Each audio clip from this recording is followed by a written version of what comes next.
CBC. I'm Saroja Coelho here on CBC Radio 1. Have a great day.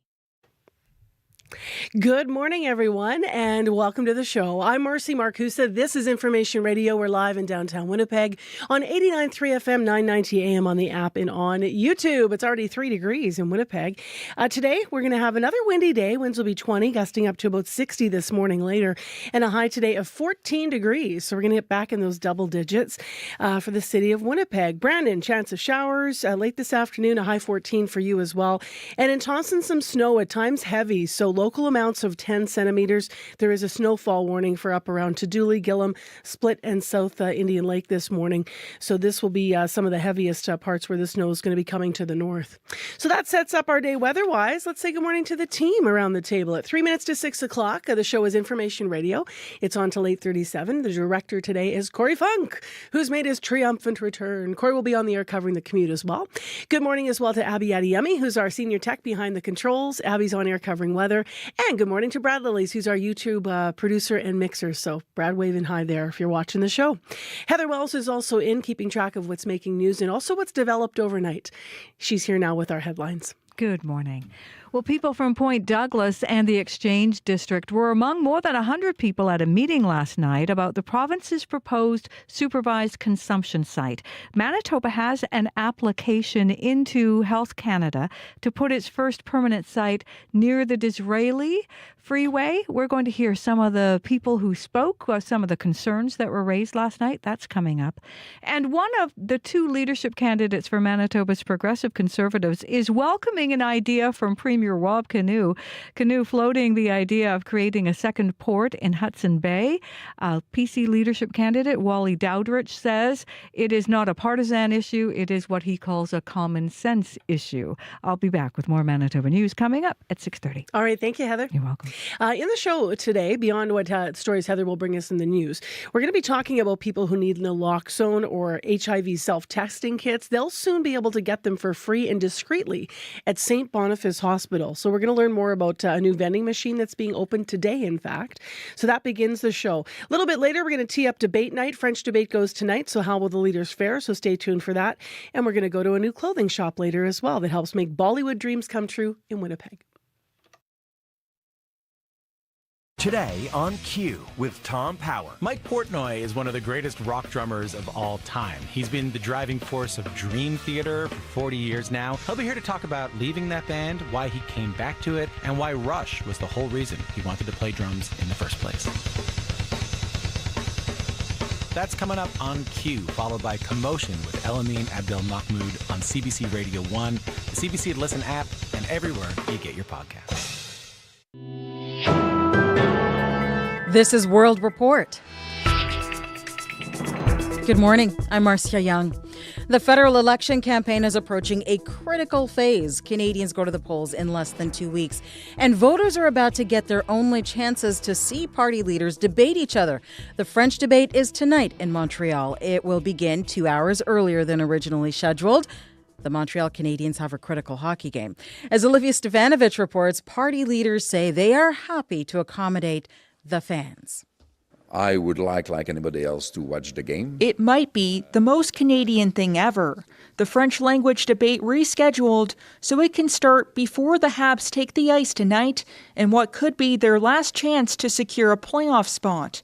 A request first made by Bloc Québécois leader Yves-François Blanchet. And maybe some attention should be given to the debate. NDP leader Jagmeet Singh also asked for the change so more people can tune in to what could be his party's last major chance to turn its electoral fortunes around. And Jagmeet will be able to show that there's no real difference between Mr. Poilievre and Mr. Carney. Alexandre Boularice is the only New Democrat MP in Quebec, and he hopes that won't be for long. We want to increase the representation of the NDP all across the country. I look forward to the debate. Liberal leader Mark Carney will try to avoid making any major gaffes, since he isn't as fluent as his political rivals. I work on my French every day. I improve, I think I improve. On verra. But Danielle Ballon doesn't believe attacks against Carney's language skills will move the needle.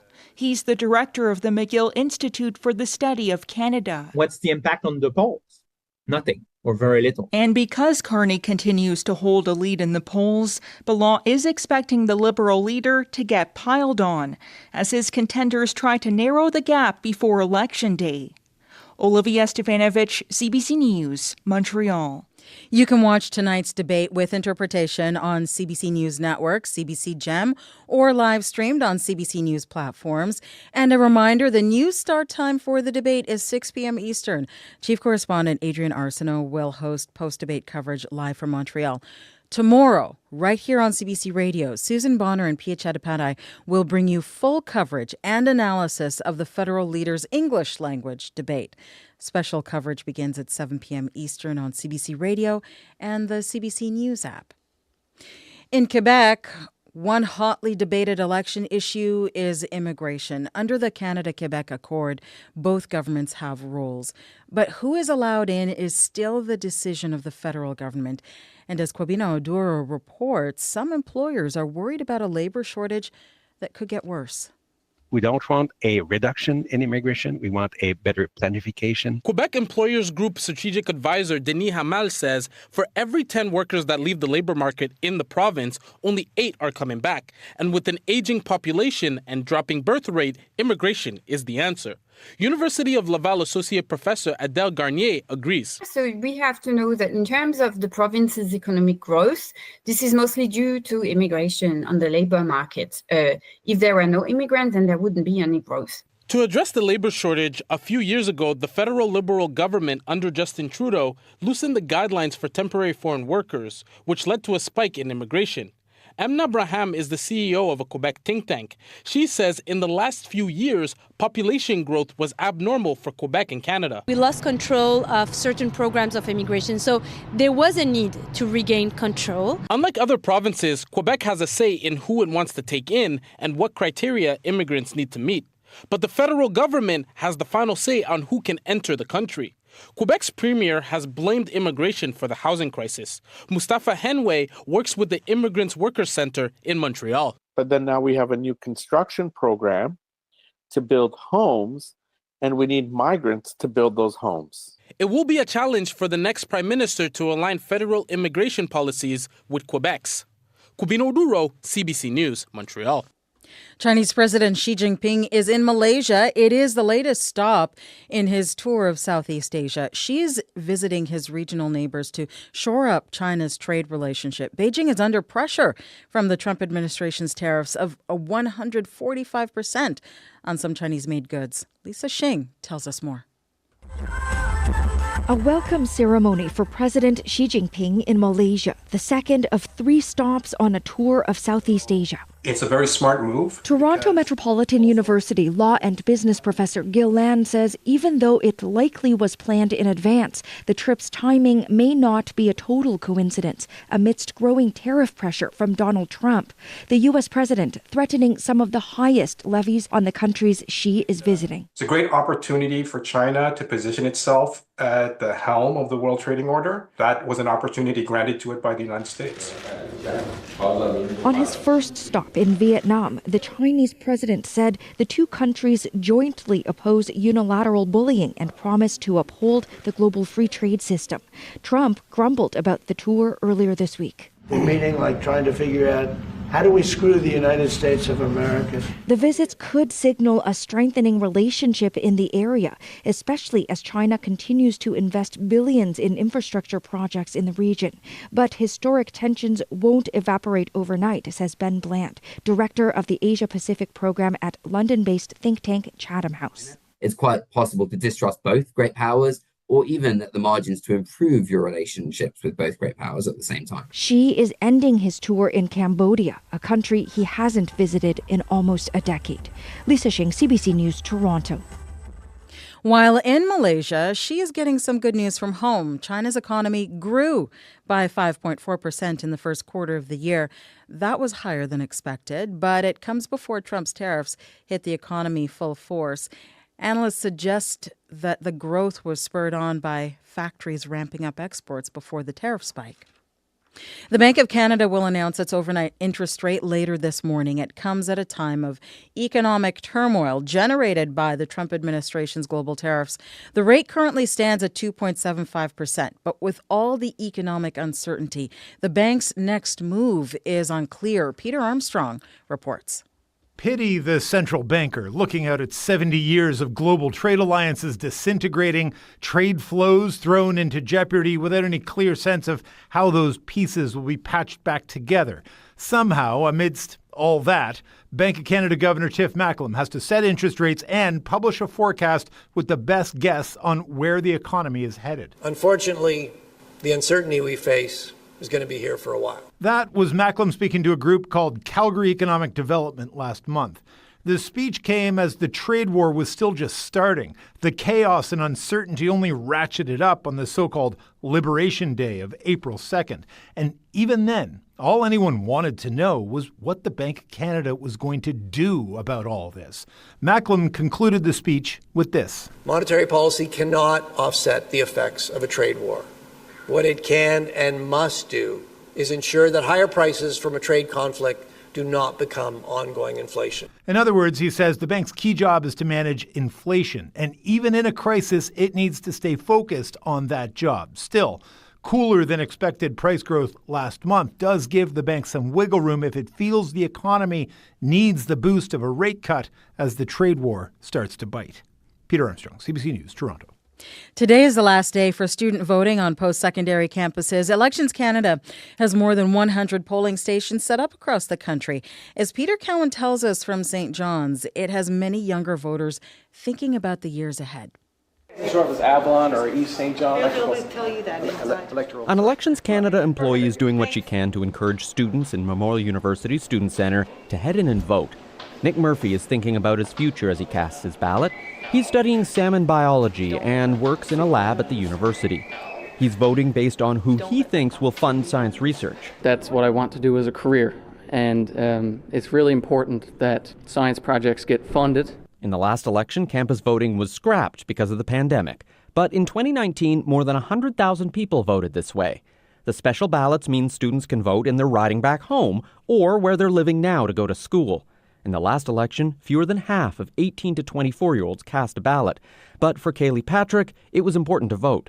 I am mostly thinking about basic reproductive rights, gender rights, the right to self-determine, that sort of thing. A lot of it is spurred by, of course, the results of the American election. You can vote for any electoral district. Today is the last day that polling stations will be set up at campuses across Canada. Elections Canada will shift to advance polls later this week. Peter Cowan, CBC News, St. John's. And that is the latest national and international news from World Report. News anytime at cbcnews.ca. I'm Marcia Young.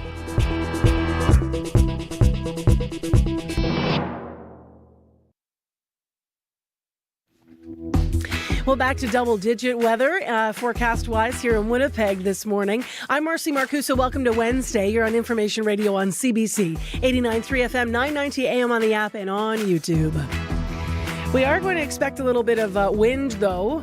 Well, maybe more than a little. It's going to get pretty gusty later. And a beautiful, dark, inky sky as the sun gets ready to come up here in downtown Winnipeg. Thanks for joining us. Well, this hour on the program, people who need naloxone or HIV self-testing kits will soon be able to get them for free and discreetly at St. Boniface Hospital. We'll learn more about their new vending machine that is being opened today. In addition, the political leaders' French language debate is on tonight. As you just heard on World Report, we're going to get a rundown of what that might look like and how the leaders are prepping. What do they need to prove on that stage tonight? And then at 10 to 8, our medical column with Dr. Raj Bhardwaj. Today, he's looking at a new test that might help to narrow down who is most at risk for prostate cancer. So it's a brand new test, not yet publicly available, but it's showing some promising results. So Dr. Bhardwaj will walk us through all of that new research. Right now, Heather Wells joins us with headlines and other developments. Good morning. Good morning. Well, some people living in a downtown Winnipeg condo building say the city's new rules meant to limit short-term rentals have done little to help. Mike Deal lives at the Glass House on Hargrave. He says Costs for security have more than doubled because of problems with parties and other activities in those condo units that are being used as short-term rentals. Businesses selling chocolate in Winnipeg are enjoying a rush this Easter season, but the cost of cacao is leaving a bitter taste in their mouths. Fred Morden at Morden's of Winnipeg has seen a 400% spike in cacao prices since the fall. We'll hear what's driving up those prices coming up in our next local news at 6:30. Wow. I can't say I've noticed that as a consumer, but I haven't. Now I'm going to start paying close attention because I am a regular shopper for chocolate. Me too.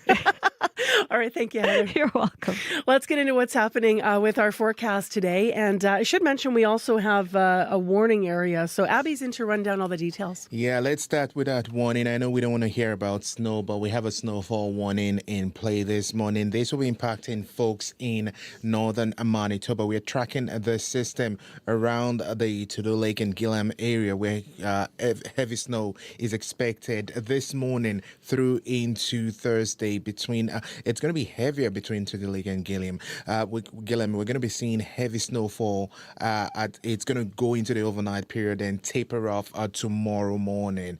And this will be more like that snow that will come with the wet nature, and it will clear as it goes. But definitely snow is coming your way for folks in the northern Manitoba region, especially if you're close to Gillam. But across board, it's going to be more like mild temperatures, some clouds, a slight chance of light showers in most of the regions, particularly down here, down south. Mercy mentioned that cloudy conditions you'll be noticing. That will be bringing rain showers to some of the regions, and then we'll see that colder temperatures up north. Right now, Winnipeg, we are hovering around 2 degrees. Similar conditions we're seeing in other parts down south. As we move through the morning, the clouds will begin to build. We see a mix of sun and clouds, some parts in somewhere in between, and then it's going to turn cloudy again. Light breeze will pick up. It's going to get windy at some point from the south, becoming windy as the day goes on. And then for the high of the day, we warm up to 14 degrees. So that's the bright side of, the windy day we're going to get today. We get to a high of 14, and then the skies will stay cloudy tonight with that slim chance of showers rolling in, and we'll only dip to 4 degrees later tonight. So right now, Winnipeg, 2 degrees, expect a windy and a cloudy day. All right, thanks, Abby. Thank you.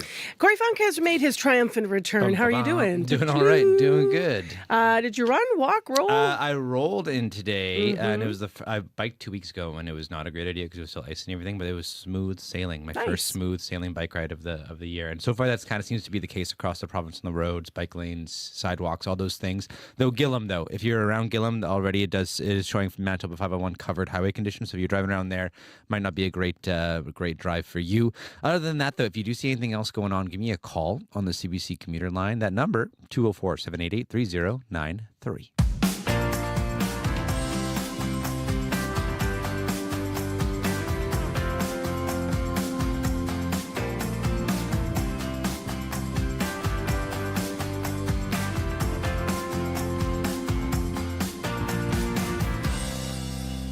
Well, doctors at St. Boniface Hospital are hoping that something new, a vending machine, might help, in fact, even save lives. A new harm reduction vending machine is being set up at the hospital. It will be stocked with HIV self-testing kits, naloxone, and more, and it's free. It's called Our Health Box, and there's a similar vending machine you might remember us reporting on. It's already been supplying people with free harm reduction supplies. Now, that one is over at Norwest Co-op Community Health Clinic. It's been there for about the past year. But now it's coming to St. B, so it's being unveiled to the public later this morning, in fact. But we're going to get the details right now to start the show. So Katerina Lee Amaduri is the Director of Ethics at Rousseau Compassion Network and Clinical Ethicist at St. Boniface Hospital. And they're up early this morning to talk with us about this. Hi there. Hi, good morning. Thank you for having me. So how important is this vending machine in your view? In my view, it's extremely important. In the last several years, we have seen more and more persons coming into St. Boniface Hospital with substance use. We've also seen individuals seeking supplies to help reduce some of the secondary consequences of substance use, for example, the reasons for the naloxone kits. But there's also, unfortunately, realities of persons living within our community who have other unmet needs. They need socks, they need underwear, they need hygiene kits. And so those basic dignity human supplies will now be available for free for individuals in the community and also patients that we have currently at St. B. I understand St. Boniface Hospital is actually the first hospital in Manitoba and maybe even in Canada to have a vending machine of this kind. What prompted the discussion around, around getting this? It's a good question. So we are the first acute care hospital in the country to be offering this machine. It really started from a group that we have at St. Boniface called the Substance Use Working Group.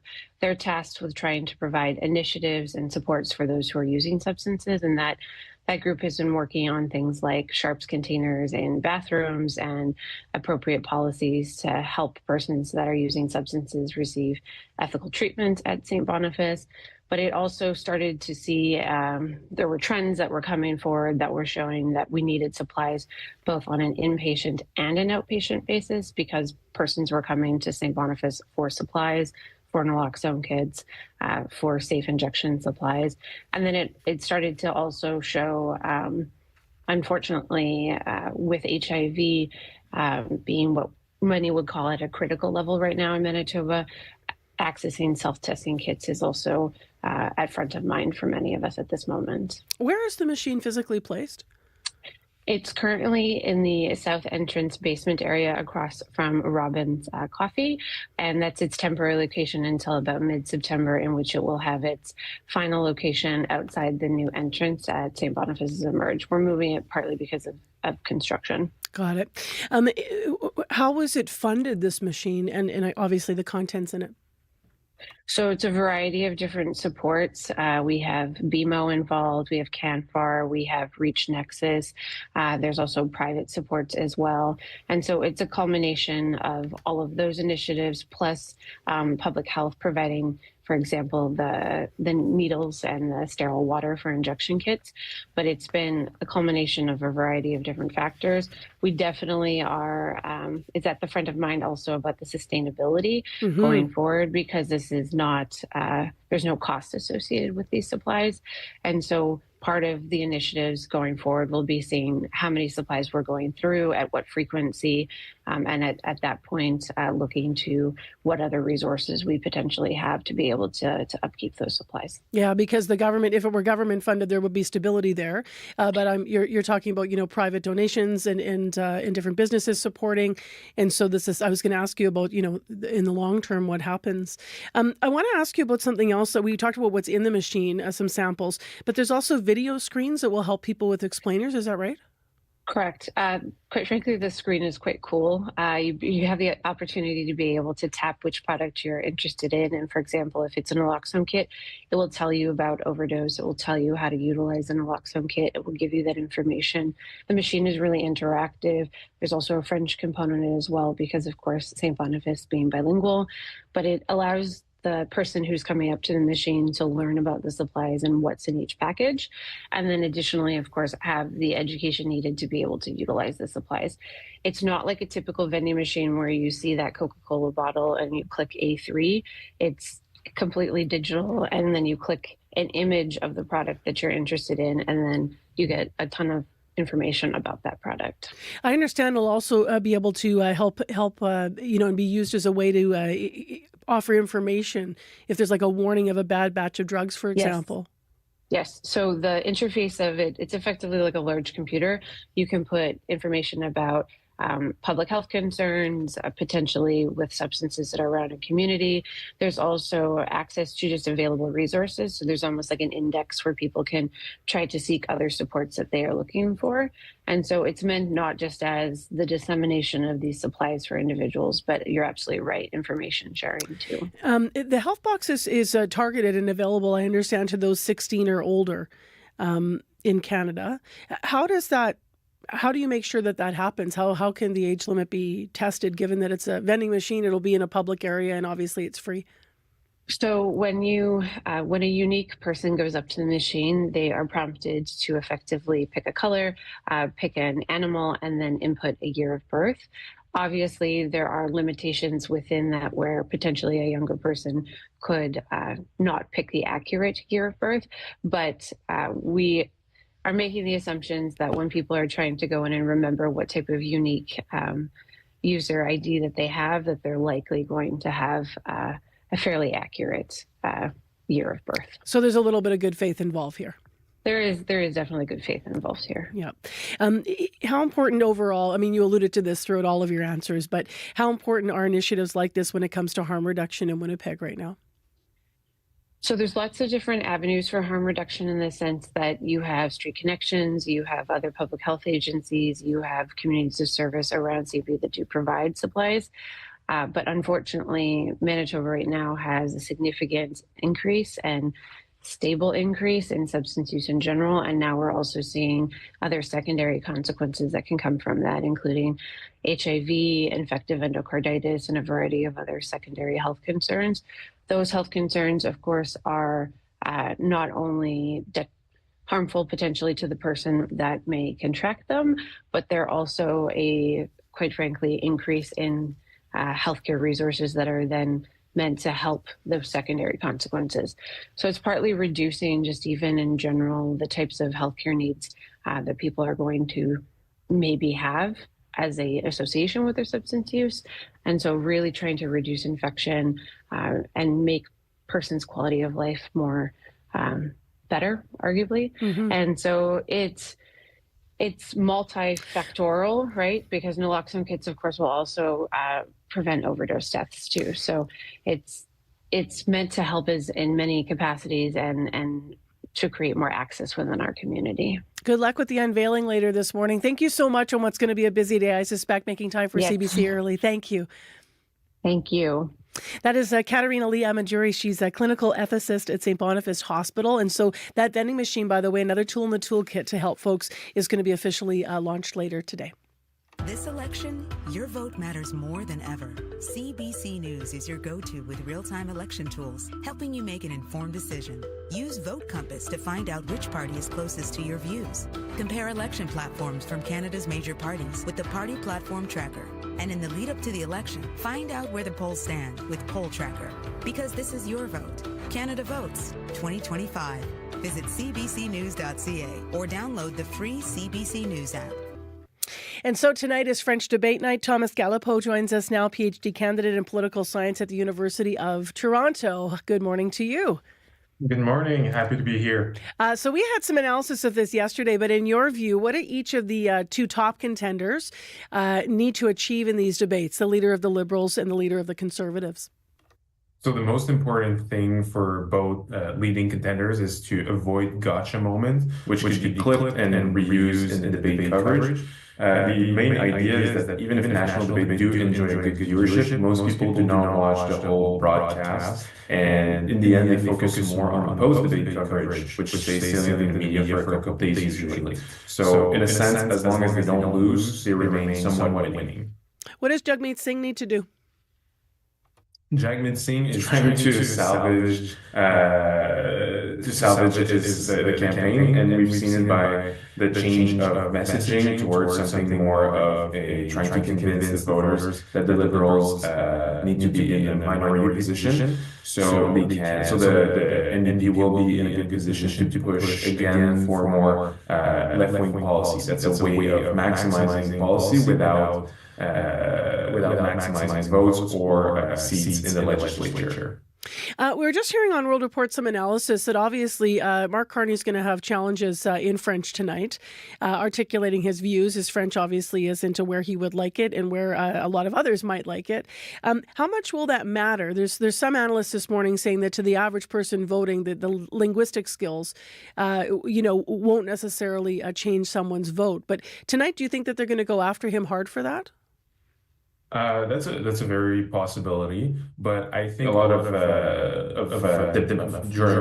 coverage has been done already on his French, and I don't think this exercise will change that much. What will change people's view or reassure them is the fact that Carney committed a certain number of mistakes in Quebec early in the campaign, mixing up names, mixing up events. So if he demonstrates now a mastery of Quebec cultural specificity, history, and fact, it could, in my mind, reassure a lot of Quebec voter that supporting Carney will constitute a good choice for them.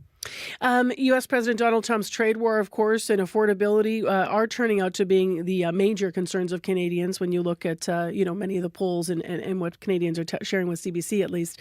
What do you think the two top contenders are going to message on those issues tonight? How do they stand out as different from each other? What do you think? Because they both have to look like they're able to take on Trump. That's right. However, it's really tough in a debate because it's usually quick-paced events, and the prep work that has been done often comes out as somewhat vague declaration because you want to avoid that knockout if you see something too specific. So I don't think we'll learn anything significantly new from what we already know on this topic. They're both going to try to make a bit on how tough they can be regarding the negotiation and trying to highlight their previous experiences and track record. So on the side of the Liberals for Carney, I expect him to make attacks on Moyle by trying to link him and Trump style in a sort of sense to discredit him as someone that could take the president on. And also I expect him to and put a lot of emphasis on what he's done during the campaign, where the days that he put his campaign on pause to deal with that issue. While I think he's going to just also reiterate the previous comment made by the president, saying that Carney would be easier to deal with, and also try to pin Carney to Trudeau's track record, which, according to him, left Canada's economy very vulnerable to tariffs. It's interesting because you started by saying, Thomas, that you don't want anyone tonight's success for the leaders will be not getting caught in a moment that's going to be a negative soundbite. But having said that, one of the criticisms of Pierre Poilievre has been slogans with little policy detail, right? Tonight, though, some of those zingers, if you will, might play well. Sometimes in a debate format they can, depending. And then Mark Carney actually would get into deeper detail. That's one of the things they're saying, he might need to come out and be sharper and shorter. So how challenging will it be for both of them to try to, I guess, alter what their messaging style has been so far to match a debate format? That's a very, very good observation. On starting with Poilievre, like you stated, his campaign was relying a lot on slogan, and I think here what's interesting in the debate is that even if it's the star of the show are the leaders, there's a lot of things going on in the background which influence how the debate goes. Which one of them is how the moderators steer the debate towards substance or let the debater go with their prepared answers, such as slogan. So sometimes we can see moderators trying to press candidates that are debating on what they actually mean or trying to set the facts straight. So that's going to be an interesting part to watch out for if we see if the moderator steers toward substance rather than slogans. And for the Carney side, there's a certain risk in his as he's in the lead. So it's a situation of staying safe. Yeah, staying safe and just not trying to stumble. That's the big deal. Thomas, thank you very much. We'll be watching tonight and tomorrow for English language debate as well. Appreciate having you on with us. Thank you very much. That is Thomas Galipo, PhD candidate and lecturer in political science at the University of Toronto. The debate, by the way, as you heard, is moved earlier because of the Canadiens game tonight. Going to see if they can make the playoffs. Like our Winnipeg Jets, by the way, who face the Blues. We don't have the start date for the first game yet. We think it's Saturday. Right now, it's your CBC Winnipeg News. This is CBC News. Good morning. I'm Heather Wells in Winnipeg. At 6:30, it is 2 degrees. More clouds, more wind in Winnipeg today. That wind is going to become south 40, gusting to 60 this morning. Today's high is 14. Several high-ranking Winnipeg police officers, including the new chief of police, heard people's concerns last night about a proposed supervised consumption site. More than 100 people packed a small room in the Exchange District, some voicing concerns about crime and difficulty accessing detox and addictions treatment. Others argue the proposed site will prevent overdose deaths. Winnipeg Police Superintendent Bonnie Emerson says it was important to be there and let people know they are working on a plan. It's important for the public to understand is this isn't decriminalization and this isn't safe supply. So part of that messaging means part of the plan will be enforcement as the Winnipeg Police Service is working with the partners to address any trafficking, safety concerns or exploitation in and around wherever the future site will be. The Manitoba government has an application into Health Canada to put the site at 200 Disraeli Freeway. Addictions Minister Bernadette Smith says the province is not yet set on that site. Long-term pain for short-term stays. It's been a year since the city of Winnipeg brought in new rules for short-term rentals like Airbnbs. Some people are hearing fewer complaints, but people in one downtown condo building say the problems are as bad as ever. CBC's Cameron McLean reports. Anna Wanko-Manikis loves the rooftop view at 311 Hargrave, known as the Glass House. But she says the constant parties on weekends have left her feeling anxious. We have to call the cops again. Is somebody going to pull the fire alarm again? It's just the anxiety of not really being able to predict what's going to happen on any given weekend. Last year, the city's new licensing rules designed to limit short-term rentals came into force. But data from the city shows there are 56 licensed units at the Glass House, nearly 10 times any other building. Wanko-Manikis would like to see the city get rid of the clause allowing people to rent out up to 3 units in addition to the one they live in. This building should be for residents. Waverley West City Councillor Janice Lukes agrees. I'm still disappointed that we're doing so many as short-term rentals when we have a national housing crisis. The city's annual report on short-term rentals is expected in June. Cameron McLean, CBC News, Winnipeg. Elections Canada says Indigenous people are less likely to vote than non-Indigenous people. Meanwhile, the Assembly of First Nations has identified 36 ridings in this federal election where the outcome could be determined by First Nations voters. That is why First Nations leaders are urging members to cast their ballots in this federal election. Jerry Daniels, Grand Chief of the Southern Chiefs Organization, says First Nations have to show the rest of Canada their votes matter. We could say it online, we can write op-eds about it, but we got to show it through our vote. It's a sacred responsibility, I think, for people to let others know that our voices will be included in the process. Advanced polling stations are open this coming long weekend.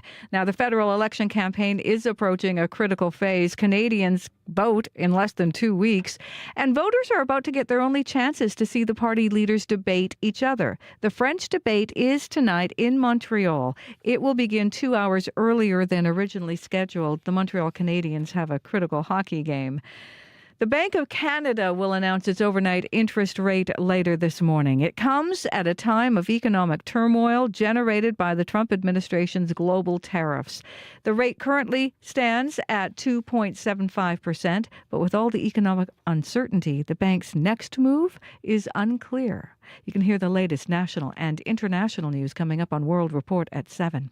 Talk of a second port in northern Manitoba is being welcomed by one of the 2 men in the running to lead the Progressive Conservatives in this province. Premier Wab Kinew is floating the idea of a second port on Hudson Bay. Kinew says the Port of Churchill is only opened in the summer months during beluga whale viewing season. Adding alternative routes to trade markets are urgently needed. PC leadership candidate Wally Dowdridge agrees. I love Churchill. Obviously, that's where I'm from. But as a captain on Hudson Bay, I have to say that I understand maritime conditions and that they will never permit Churchill to be a 12-month port, which is what we need. The idea of a second port is not new. Heather Stephenson's PC government had set aside money to study the idea, but Kinew's government canceled funding for that study. A Winnipeg chocolatier says while his business is enjoying the Easter rush, the price of cocoa isn't so sweet. Morton's of Winnipeg owner Fred Morton says cocoa prices have spiked 400%. He started noticing the cost creeping higher last fall. We saw it coming, but some of the impacts that it's having is pretty significant. So we have to. We're watching everything that we're doing right now. The price hikes are due to a shortage of cacao from farms in major cacao-producing countries in West Africa. A series of climate disasters, including floods and drought, have ruined crops in recent years. You can find more news updated throughout the day at cbc.ca/Manitoba. Thanks, Heather. You're welcome. Heather Wells in our news center. Now to your regional forecast. Abby's going to look around Manitoba and tell us what's coming with the weather. I looked outside just making sure sunrise is happening behind me. And yes, this is that moment. Sunrise happening in the city already at this time. We'll see sunset at 8:24 later today. We're looking at a partly cloudy condition with a mix of sun and clouds through the region today. Some showers would come in some areas. Some areas will see flurries, and then it's going to be cooler with snow conditions as you travel up north. We do have this snowfall warning in play for Gillam and surrounding areas at this morning, so you'll be getting wet snow in that area. For the Red River Valley region this morning, Winnipeg, we're looking at temperatures hover around 2 degrees and 3 in some areas.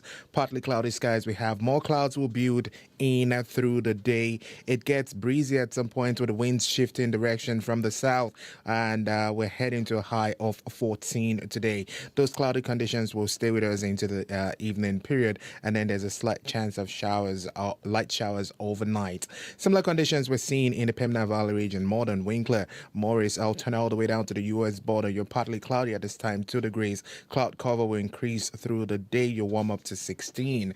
Heading west to Brandon, we have also cloudy skies there, 3 degrees. Expected to be mainly cloudy today. Just a slim chance of showers later this afternoon. Winds would gust from the southeast and then become light with a gentle breeze throughout the day. Temperatures will be climbing to around 14 degrees.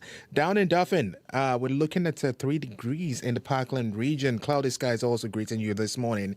The region will remain cloudy for most of the day. We do have the slim chance of showers this afternoon. Winds will be shifting from the southeast, moving west, making it breezy. Today you'll see a high around 14 degrees, similar to conditions in Brandon. Gimli, good morning. You are just close to that freezing point. Gimli at 0 this morning. Partly cloudy conditions also we have there. For the Interlake region today, we're expecting more clouds to roll in and a good chance of showers later this afternoon. Winds will be light from the southeast, turning breezy as we get into the day. Highs around 13 degrees. That cloudy conditions will continue into the evening period. The powerful influence surrounding areas, we're looking at temperatures around 2 degrees under partly cloudy skies. Also, some rain rolling in this morning. That will taper off during your lunch break. And then there's the slim chance of more showers later on. Winds would come from the north. Highs would be reaching 8 degrees. Thompson, good morning. You are at 0. Cloudy conditions also you get. Snow is developing for you this day. We have a good chance of heavier snow throughout the day. We're looking at about 10 centimeters of snow for folks in that part of the province. The winds will be breezy from the southeast. Highs expected to get to 1. And then further north in Churchill, we have temperatures around minus 13 at this point. That snow still falling for like 3 days in that part of the province. Cloudy skies you have, it's going to be sticking around throughout the day. You'll have a high around minus 11. And looking at the southern region, we're just going to see more like cloudy skies, mild breeze, and south winds with a small chance of showers. The theme of the day is just cloudy and maybe some rain. And double digits. And double digits. Yeah, in the I'll south, at least. Yeah, yep. We haven't had that in a few days. All right, Corey Funk, we do have some things to mention because of, Abby's talking about up north in the snow, right? That's right. Really, the only highway this morning that's kind of impacted still is around Gillam. Skiing on Manitoba 511 covered conditions actually right now is what's being reported there. So might be some snow drifts, might be pretty slippery there. So heads up if you're driving around Gillam this morning. Other than that, things are looking pretty smooth. If you're walking, biking, driving, though, you see a fresh pothole you want to report because those things are still popping up like, I don't know, they're just popping up like whack-a-moles. I'm trying to think of an analogy. There's a lot They're of popping them. up. Yes. Give me a call on the CBC commuter line number 204-788-3093. I'm doing all the things this week. I might be a little bit premature, but I barbecued, got the chairs out. Yeah, I did that too. The squirrels ripped a whole bunch of covers apparently, so the covers won't work anymore, but that's okay. They have nice little fluffy nests somewhere full of stuffing. But it's you can really feel it now when you look out our studio window here. I mean, everything's dry. The planters are getting ready. They're going to, not start soon, but soonish. So lots of promise in the air at this time of year. I raked my lawn and I didn't realize actually how much sneaky dog poop there was hiding underneath just from dogs doing their business that I didn't notice. So I kind of stirred it all up and it was like, whoa, it's that time of year. Sneaky doo-doo. The smells of spring. Yeah. Thanks for that, Corey. Hopefully people are having breakfast right now. You're welcome. This is Information Radio on CBC. I'm Marcy Marcusa. Next, let's go to business news. Crystalie Ramlakan is here via Zoom. Hello. Hey, good morning, Marcy. So let's talk about the Bank of Canada making its latest interest rate decision coming today. We already obviously have had a lot of thought on this, but what are you thinking we're going to expect here? Yeah, well, you know what? It really is too close to call after that surprise slowdown in inflation last month. We just got that data yesterday.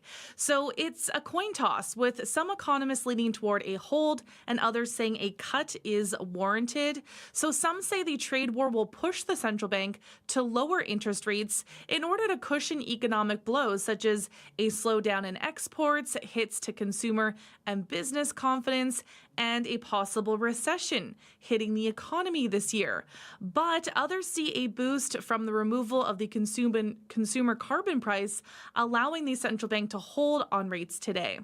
And Bank of Canada Governor Tiff Macklem has said the bank's focus is to control inflation and that monetary policy cannot offset a trade war. So if the bank did cut interest rates today, it would be the 8th consecutive cut.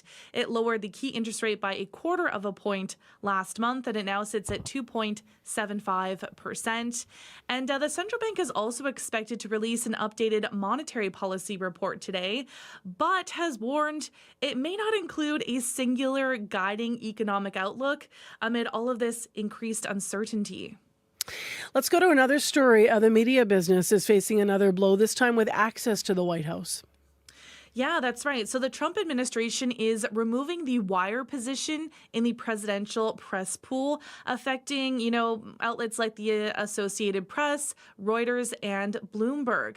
And those, outlets have participated in it for decades. So it's just the latest move from the White House to exert more control over the press corps, which is dedicated to reporting on its day-to-day activities. So for the past 2 months, AP has been barred from covering small-scale events with the president. And last week, a federal judge told the White House it actually had to restore full access to those AP journalists, ruling the ban was a violation of the First Amendment. But the White House has appealed that, and a hearing is set for tomorrow. Now, the presidential press pool is a small rotating group of reporters who are granted access to more intimate events with the president, such as Oval Office receptions. And then they relay the proceedings to other journalists and the broader public. And Marcy, it's like a logistical accommodation for smaller spaces that can't necessarily fit dozens of reporters. But it's also an opportunity for journalists to interact up close with the president and ask him direct questions. And ultimately, the impacts will be felt by Newswire customers, including local news outlets that rely on that coverage because they don't have White House correspondents of their own. And for decades, the pool assignments were determined by the White House Correspondents Association, which is an independent group that represents the press. But in February, Trump's press secretary cut the group out and took control of the pool. So basically, they're controlling the message. Like, let's just be very clear here about what's going on with media in the States right now, and those decisions are made like that. New social media trend. Before we look at the numbers this morning, let's talk about it because it's concerning some artists. Yeah, so Marcy, I'm not sure if you've seen these on your timeline. These, I have. Yeah, these pictures of action figure versions of people. They're flooding people's timelines. I've certainly seen them. And so, yeah, social media users have been using AI to generate these, pictures of not only themselves, but also their pets and famous figures. And the hyper-realistic dolls are being created using artificial intelligence tools, including ChatGPT. But you know what? The trend is frustrating illustrators who oppose the use of unlicensed artwork to train these artificial intelligence tools. So, of course, they're also concerned about the effects of AI overall on their livelihoods. So several artists have responded by posting their own similar images that they've, done themselves, of course. And it's also tempting to do that, but I was worried about security as well. Like anytime you input something on one of those tests or games, they're getting info from you and images and data and yeah.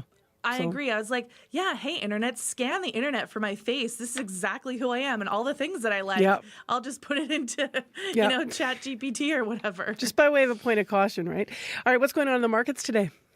So in Europe, markets are falling. Germany is down. The UK is down. France is down. In Asia, markets are mostly falling. So Japan is down. Shanghai is up. Hong Kong is down. Oil is up 58 cents to $61.91 US per barrel. Gold is up 65.60 to $3,294.70 US per ounce. And the dollar is up almost a quarter of a cent to 71.9 cents US. All right, talk to you tomorrow. Thanks, Marcy. Chrisley Ramlicam with our business news.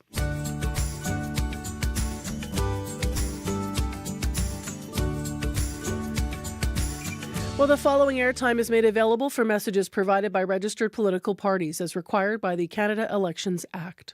Oh, I can't keep up with the news. Who can? Take this federal election. Looked like Polyeva's going to win, and now Carney's got a big lead? Yeah, but even if he wins, we need the NDP there to fight for us. Agreed. They got us a bunch of good stuff. Dental care, pharmacare, childcare. I just don't want to wake up after the election and realize there's no one there to speak up for us regular folks. Same. I'm sticking with the NDP. Sounds like we're going to need them.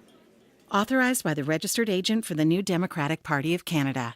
The proceeding was a paid political advertisement.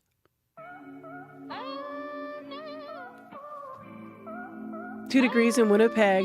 Cloudy start, but it's starting to clear already downtown. In Winnipeg, it's going to be a windy day with a high of 14 degrees. Still ahead our medical column first. Here's Tia Wood.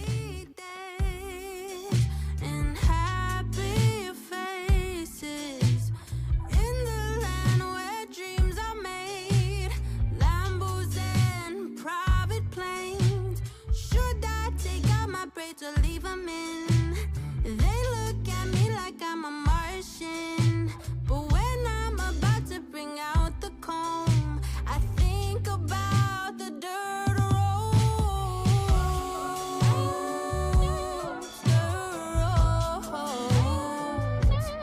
leads me back home.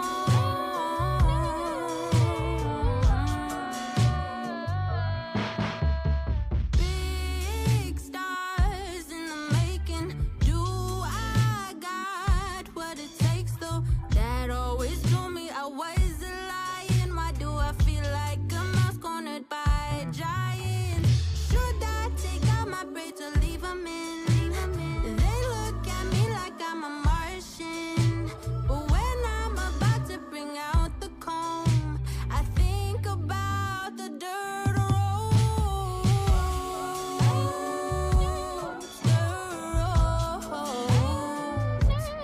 leads me back home. Feeling far from home.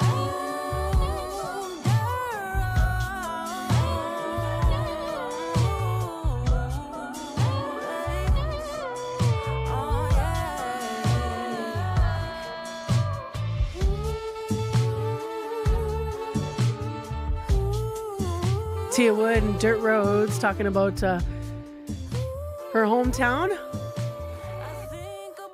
on a First Nation and then living in LA, thinking about the dirt roads. Right now it is 10 to 7 on 89.3 FM, 990 AM on the app and YouTube. I'm Marcy Marcusa. Thanks for joining us. Quick mention about a snowfall warning for South Indian Lake, Split, and Tadouli, as well as Gillam. You're expecting some serious stuff. Heavy snow expected today through tomorrow morning, especially in that corridor between Tadouli Lake and Gillam. So check 511 if you're driving anywhere in that area of northern Manitoba before you head out.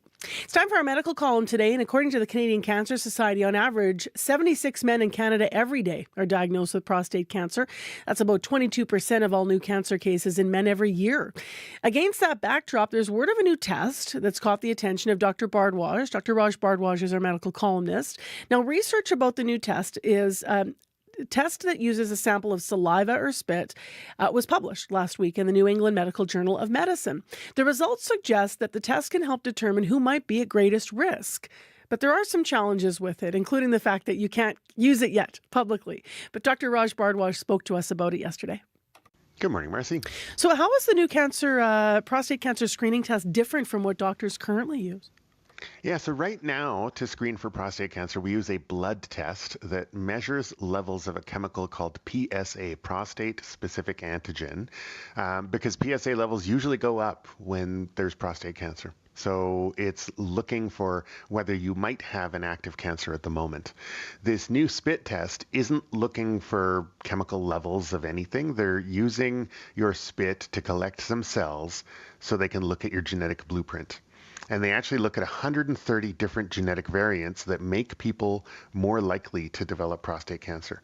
And they use that to give people a risk score for prostate cancer. So just because you might have a bunch of the genetic variants, it doesn't mean that you have or will develop prostate cancer. It just means that you're at higher risk for developing it at some point. How do the researchers use the genetic test results? So the study looked at the genetic risk scores using this spit test of over 6,000 men of white European heritage in the UK. They were all between 55 and 69 years old because that's when, early prostate cancer would likely be found. So men who scored in the top 10% of that risk score were invited back to have further testing with an MRI and a needle biopsy of their prostate to go looking for cancer. 40% of the men who accepted the offer for more testing ended up being diagnosed with prostate cancer. And of the 187 cancers detected, about 103 of them were rated as medium or highly aggressive. And finding them early probably saved people's lives, or at least gave them a higher chance at a cure. Now, the really interesting part is the researchers of this study looked at 74 of those more aggressive cancers. They figure that 74 of those more aggressive cancers would have been missed if they were just using the PSA and MRI, the usual thing, because the men would have had a PSA number that was low enough to not trigger more testing. And even if they had an MRI, the MRI didn't detect that they needed a needle biopsy. So it sort of refines our approach, but really important to note that this test isn't available yet. It needs to be developed more, and it's not ready for real world use quite yet. So can you elaborate on how the results compare to the standard PSA test then?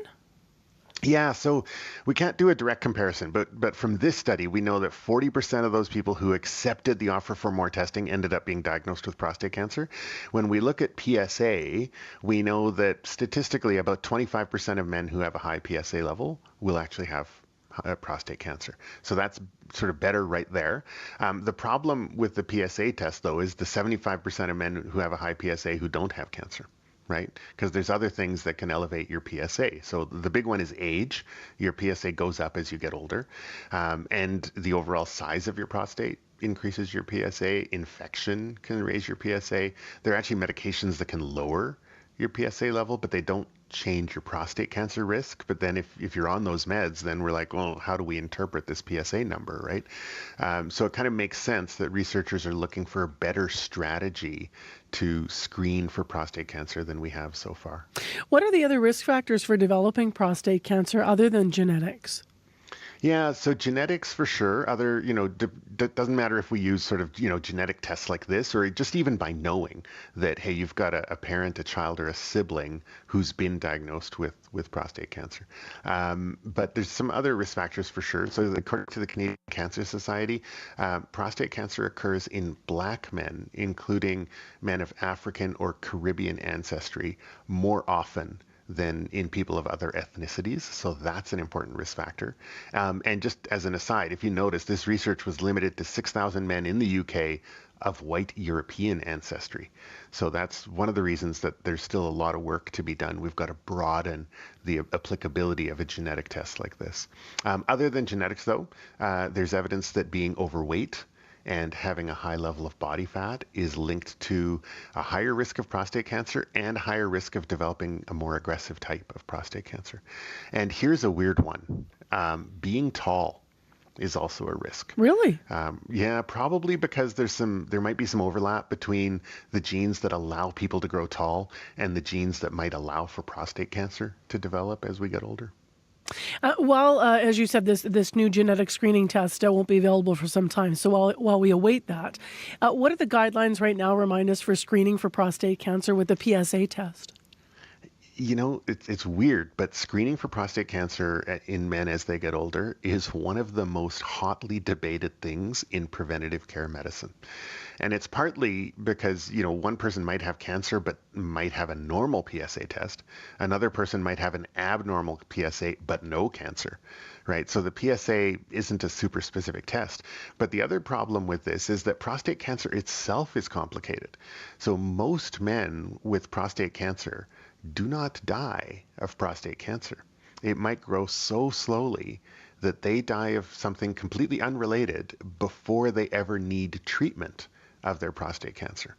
And so if that's the case, some doctors figure, well, why are we going looking for it if knowing that you haven't, if you have it, isn't going to change the outcome of your life? Right? It just adds a lot of stress and a lot of testing and treatment that might have been unnecessary, and all the potential complications and risks of all that. So why are we going looking? On the other hand, going looking and finding aggressive forms of prostate cancer early does for sure save lives.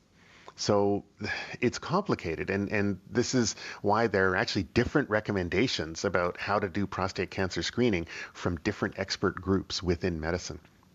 The bottom line for me is that screening for prostate cancer is one of those things that you really need to sit down and talk about with your family doctor, because this is a nuanced conversation.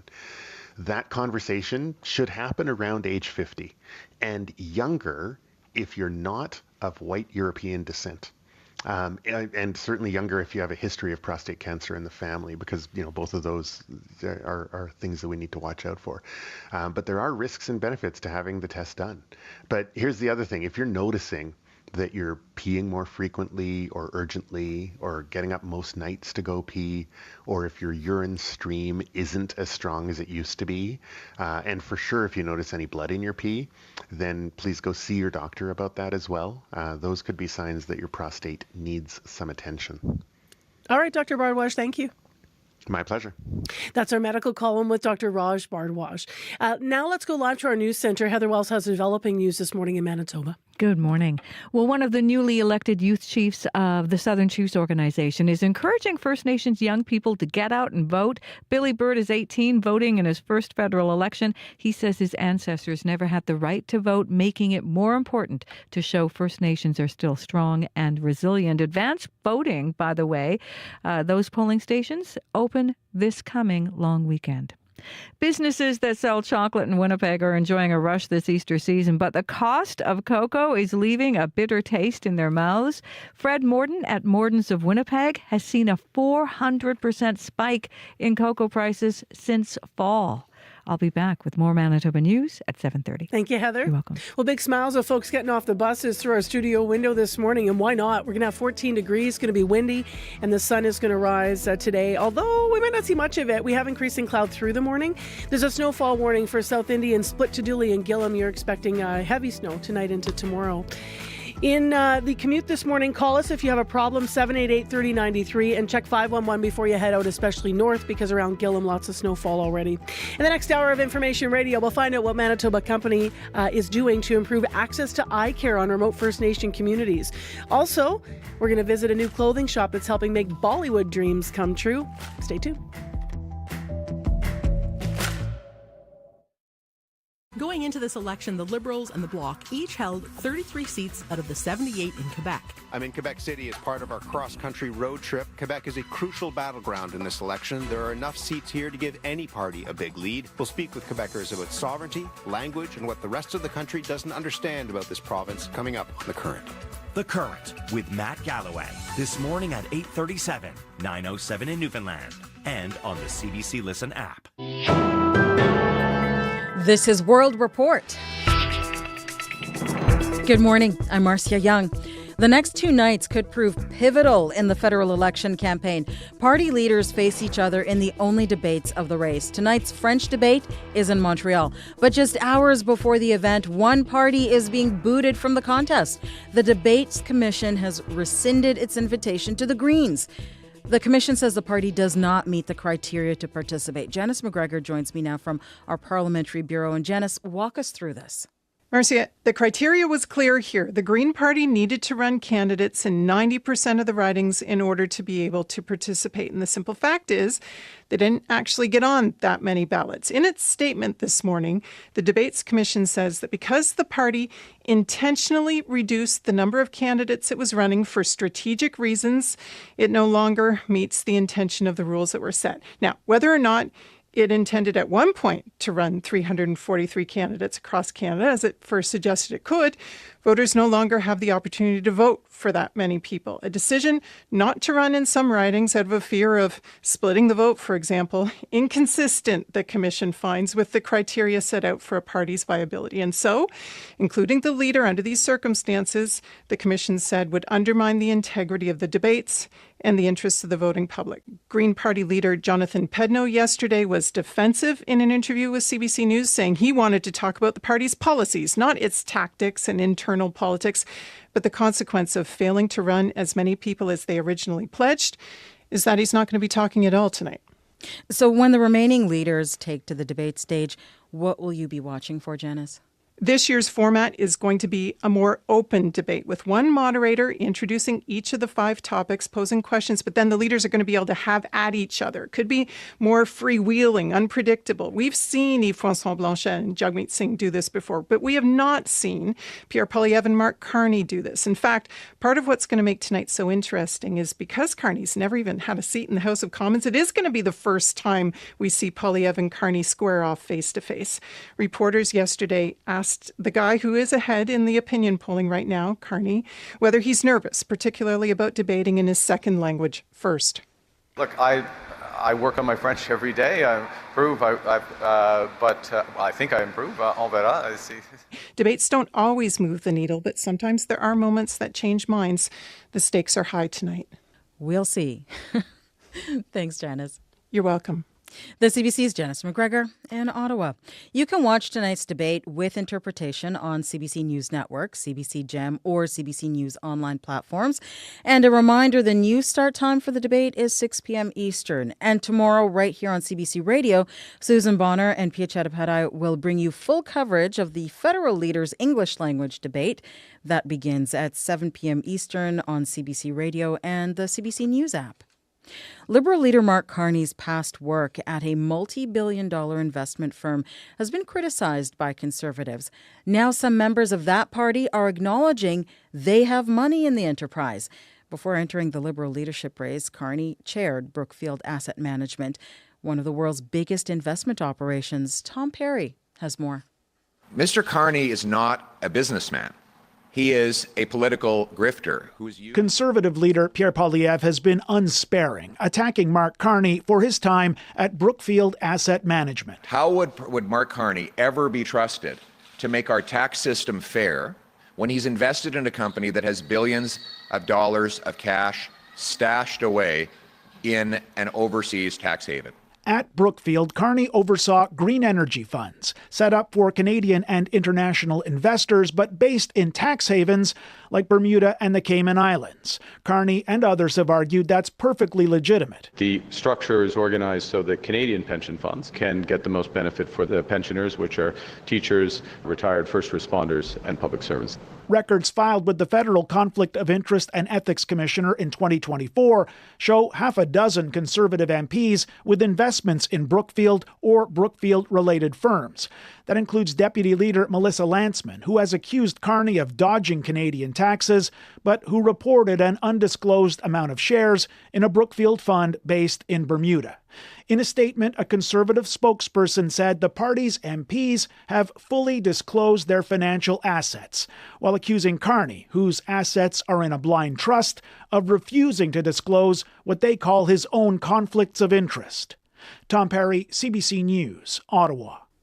The Bank of Canada will announce its overnight interest rate later this morning. It comes at a time of economic turmoil generated by the Trump administration's global tariffs. The rate currently stands at 2.75%. Peter Armstrong reports.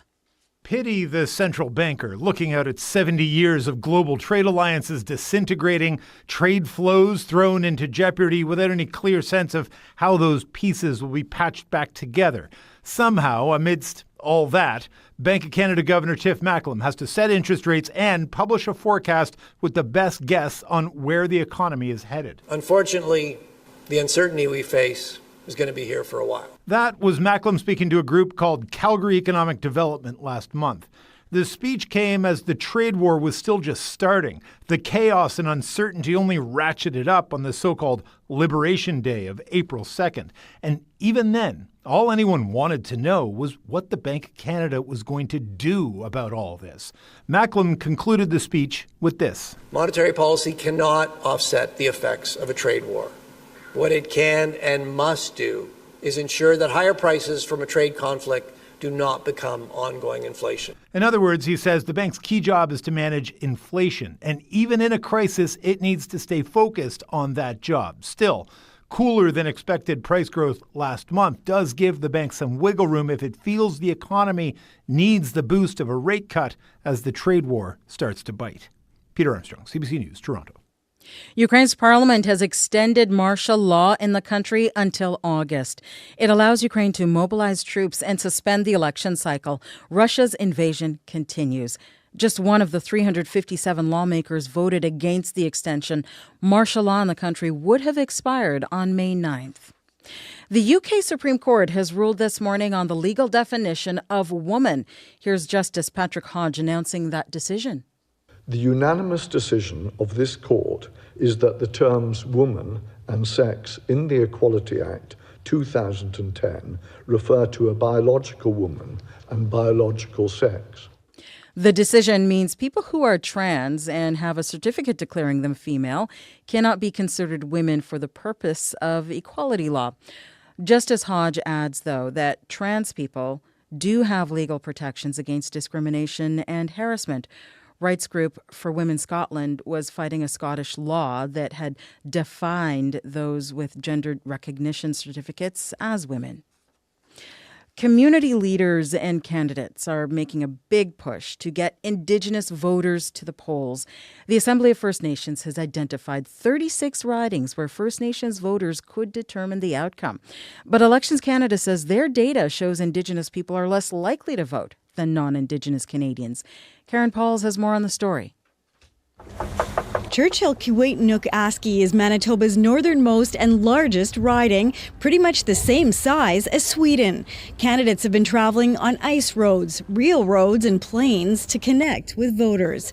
Rebecca Chartrand is the Liberal candidate. I think we have a common enemy, and that's what's happening with the Trump tariffs. So I'm hoping that it creates the type of momentum that we need in this riding to get people out and vote. This is one of the 36 ridings where the outcome could be determined by First Nations voters if they show up. The incumbent NDP candidate Nikki Ashton won the last two elections by more than 3,000 votes. There's a lot of people that care deeply about who represents them and the issues that matter to our communities, but they also face various barriers, which does contribute to a lower turnout. Micah Richard and Leonard Ross are concerned about health care, housing, and the cost of living, but they're not sure if they'll bother voting. I just don't really pay attention to any of the elections anymore. I do know they don't live up to their promises. Rock the vote. Rock the vote. It's why some First Nations leaders have launched a campaign to encourage people to participate. Grand Chief Garrison Settee represents 26 First Nations in northern Manitoba. You must vote. It will affect your family. It will affect your nation. It's that important. Advanced polling stations are open this coming long weekend. Karen Pauls, CBC News, Winnipeg. And that is the latest national and international news from World Report. News anytime at cbcnews.ca. I'm Marcia Young.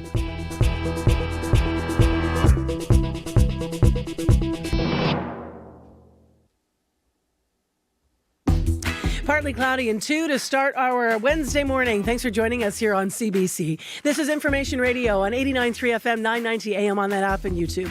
I'm Marcy Marcusa with our team at the show. We will get into the forecast in just a moment. We're back to double digits in the south. We've got some snow coming to northern Manitoba. And then this hour, we're going to be talking about, a couple of different things. First, out the gate this half hour on the show, we're going to be having a discussion about something that is needed in northern Manitoba. It is help for people with their eyes. So stay tuned, and we're going to be hearing more about how one Manitoba company is doing something to improve access to eye care on remote First Nations communities. In addition, this hour on this show, we've got a fun story at 7:40 from our community reporter, Shannalee Vidal. Wedding season is nearly upon us, and that means bridal shopping. It's not always easy, though, to find something that matches personal style with cultural tradition. There's a shop, though, that's helping make Bollywood dreams come true. I knew I was going to say Bollywood all morning. Bollywood is what I'm trying to say. It is 7:11 right now. Let's go to Heather Wells. She is here with our news headlines and news updates. Good morning. Good morning. Well, people from Point Douglas and the Exchange District were among more than 100 at a meeting last night about the province's proposed supervised consumption site. Manitoba has an application into Health Canada to put its first permanent site along the Disraeli Freeway. One woman who lives in nearby North Point Douglas and who works in harm reduction isn't in favor, concerned about a spike in crime, and says treatment should be the focus. So we'll hear more from her. And some people living in a downtown Winnipeg condo building say the city's new rules meant to limit short-term rentals have done little to help. At one place, we're hearing at the Glass House on Hargrave that costs for security have more than doubled because of problems with parties and other activities in those short-term rentals. We'll hear more on that coming up in this hour right here on Information Radio, and you can hear more as well in our next local news at 7:30. All right, thanks, Heather. You're welcome. Let's get into the forecast now in some more detail. Abby? Yeah, let's start from the northern part of the province where we have that snowfall warning for Gillam and surrounding regions. We have heavy, wet snow expected to begin this morning. It actually started as you started your day. That would continue through today, gradually easing off tomorrow morning. Now, this snow may pile up quickly. It's going to be making travel difficult and reducing visibility at times. So if you're going to be commuting in the Gillam region, you need to take it easy on the road. Coming to Winnipeg now, 2 degrees at this time. A few clouds floating around overhead. As we head through the day, we get a little bit of sun peeking through those clouds, but don't get used to it. The sunshine will not be staying long because the clouds are really planning to take over today. By the afternoon period, you see more cloud cover, and then we see some winds that would be picking up from the southeast, switching to the south as the day goes on, bringing a bit of windy conditions. So you want to hold on to something there. And temperatures will warm up nicely, though. We're going to reach a mild high of 14 degrees today, and those cloud cover will stick around tonight. We'll see temperatures around 4 degrees. Similar conditions we're seeing in the southern regions. We're seeing 2 degrees and 3 degrees in most of the regions, and we'll see highs close to what we have in Winnipeg, 14, 15, and even 13s in some areas. All right, thanks, Abby. Thank you. Corey Funk, you want to do something fun on the listener line before we talk traffic? Sure. I think we should do the old, if I were Prime Minister, blank. Oh, yeah. Yeah. That's So, a good one. Yeah. If I were Prime Minister... Oh, geez. Putting you on the spot. I was co-president of high school. I was going to be like, so I was going to be classic, like chocolate milk and all the water fountains. That's the first thing that came to mind, which I never actually got made That's happen. funny. But yeah. If I were Prime Minister, 4-day work weeks. That's my only political promise ever. I always say if I ever ran for office, which I never will, but yeah, 4-day work weeks. Okay. Anyway, people have other things in their mind rather than chocolate milk, water fountains, and shorter work weeks. I promise there's other things I do want for the world, but I was on the spot. I bet you're gaining fans by saying that actually this morning. Okay, so call the listener line, any age, any stage, wherever you're at. Anyone can answer this. If you were Prime Minister, so we want you to finish the sentence. If I were Prime Minister, I would blank. And call us, 788-3205. Abby wants to weigh in before your traffic. If I were Prime Minister, free parking for ice cream trucks. Oh, excellent. Okay. Excellent. Just bash everybody out of the way. Got to get the ice cream.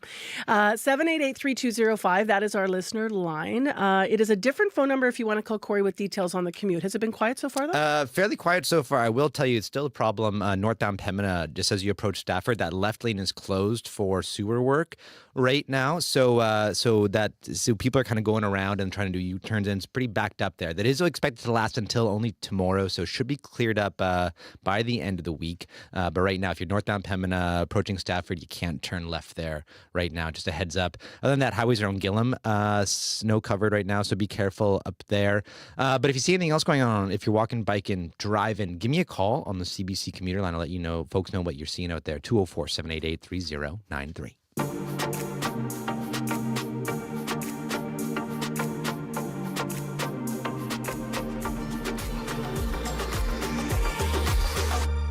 Well, up first, let's turn our attention to more serious matters. Having access to prescription glasses and eye care is something that a lot of us might take for granted, especially if you live south. But some say that more needs to be done to improve eye health care on some remote First Nation communities. So the Assembly of Manitoba Chief says it's time to come up with specific solutions to address the issue. This is AM Chief, Grand Chief Kyra Wilson speaking with CBC host Faith Fundal. Could you give us an example, a specific example of what one solution might be that is continued to be denied by NIHB?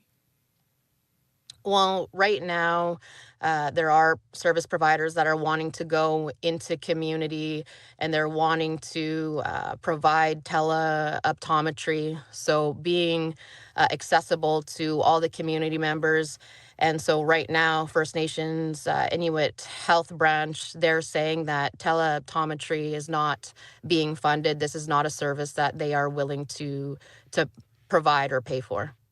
So that is AMC Grand Chief Kyra Wilson saying that teleoptometry, which includes virtual appointments, are not covered by Indigenous Services Canada. You can hear more concerns and that full conversation this afternoon on Up to Speed.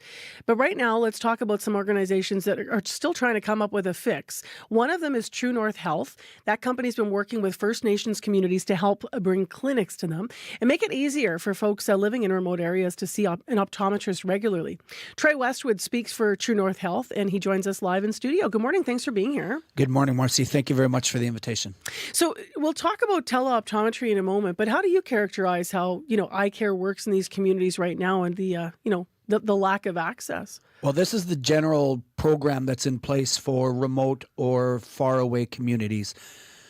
Twice a year, an eye doctor will enter into a community for 4 days.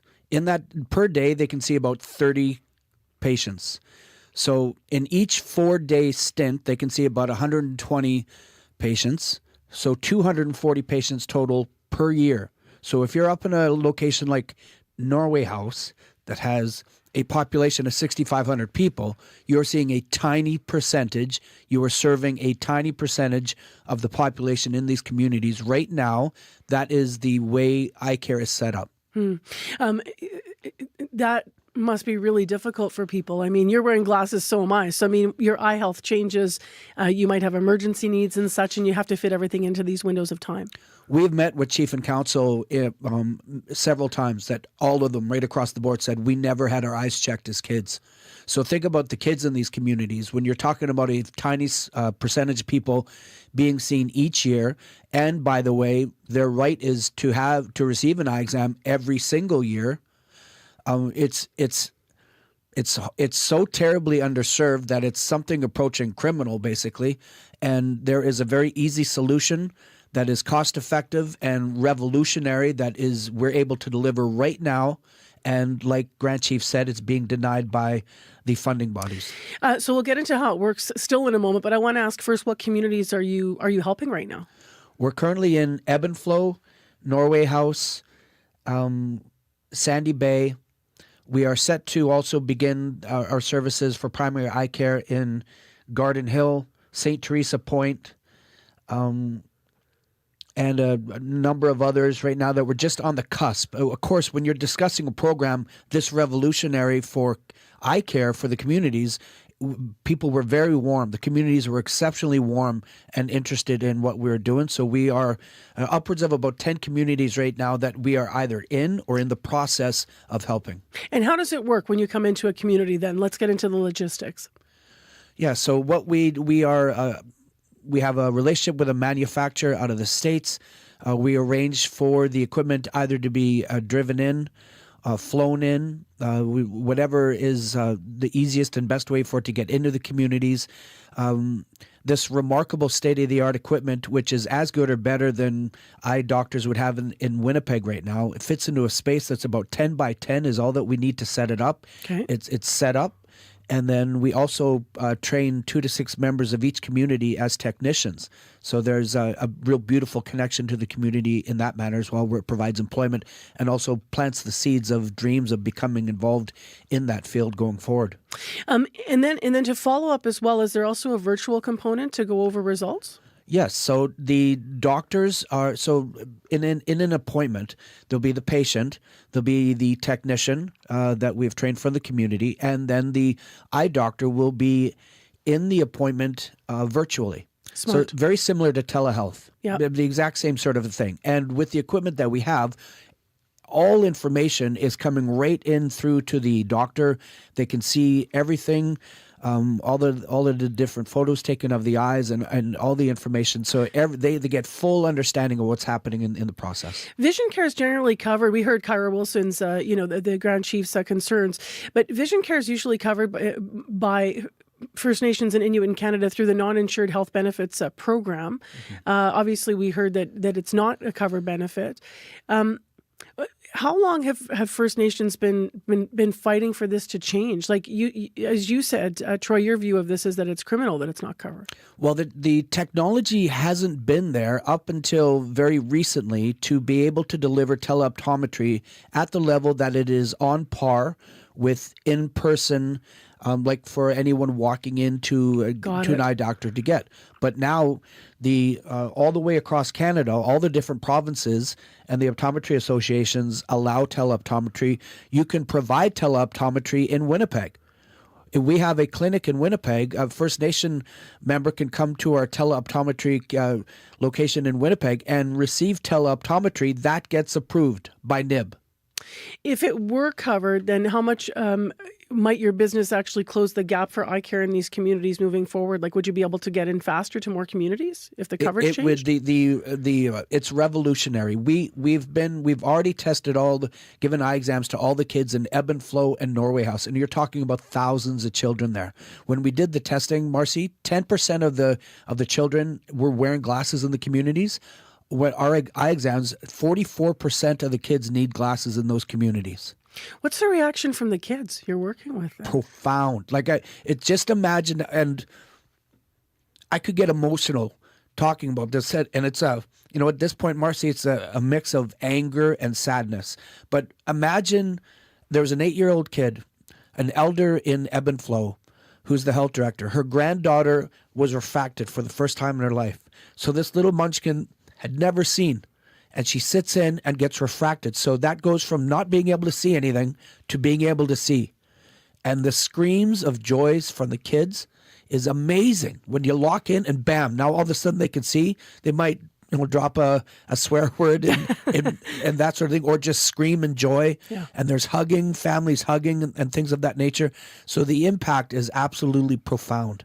Because you're seeing each other for the first time maybe, and it would impact learning too. Because imagine these spin-offs and all the things related to education, confidence, social circles, of the ramifications to having eyesight, of course, is massive.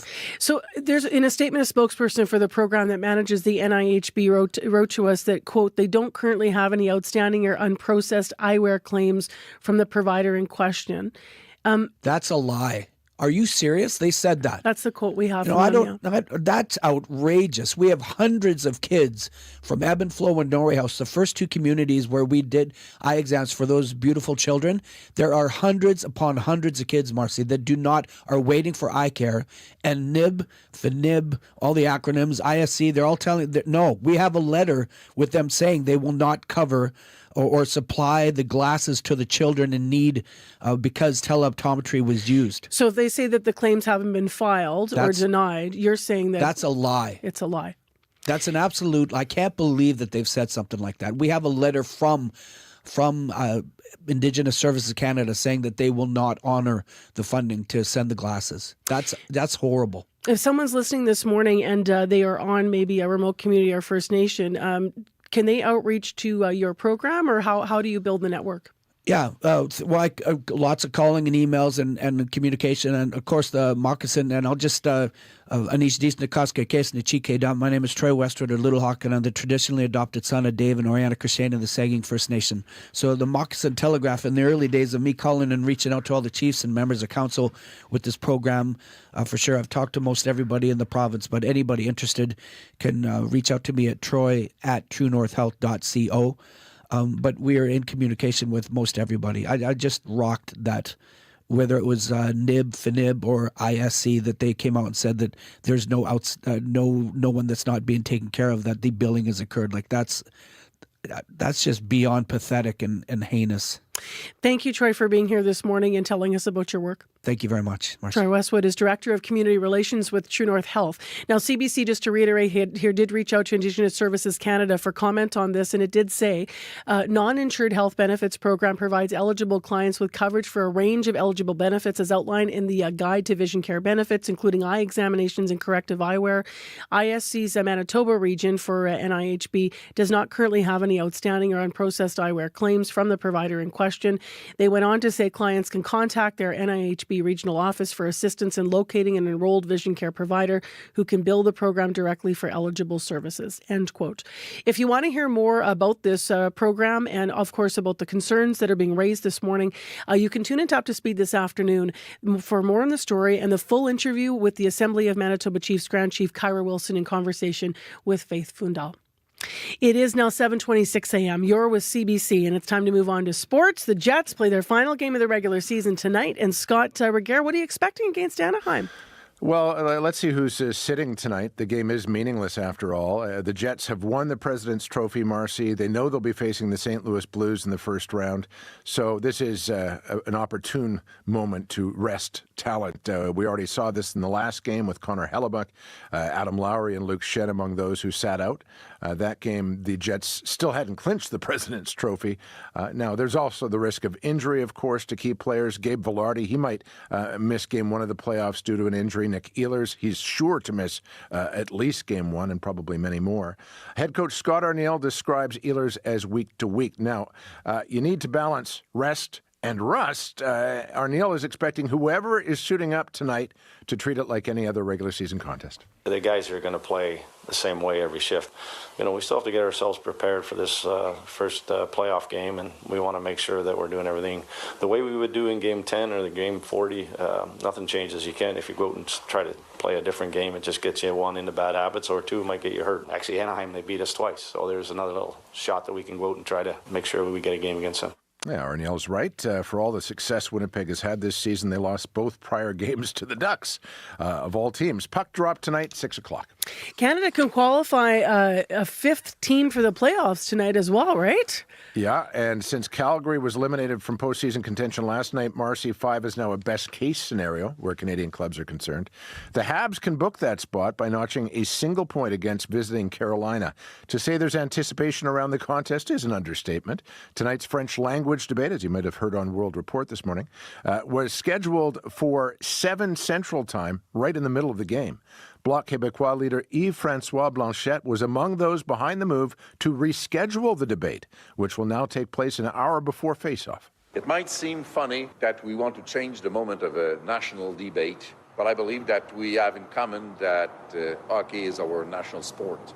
So it was pretty easy to just change the hour. The idea is for as many people as possible to be able to watch the debate and for us to discuss and to make them have as much information as possible to make their decision.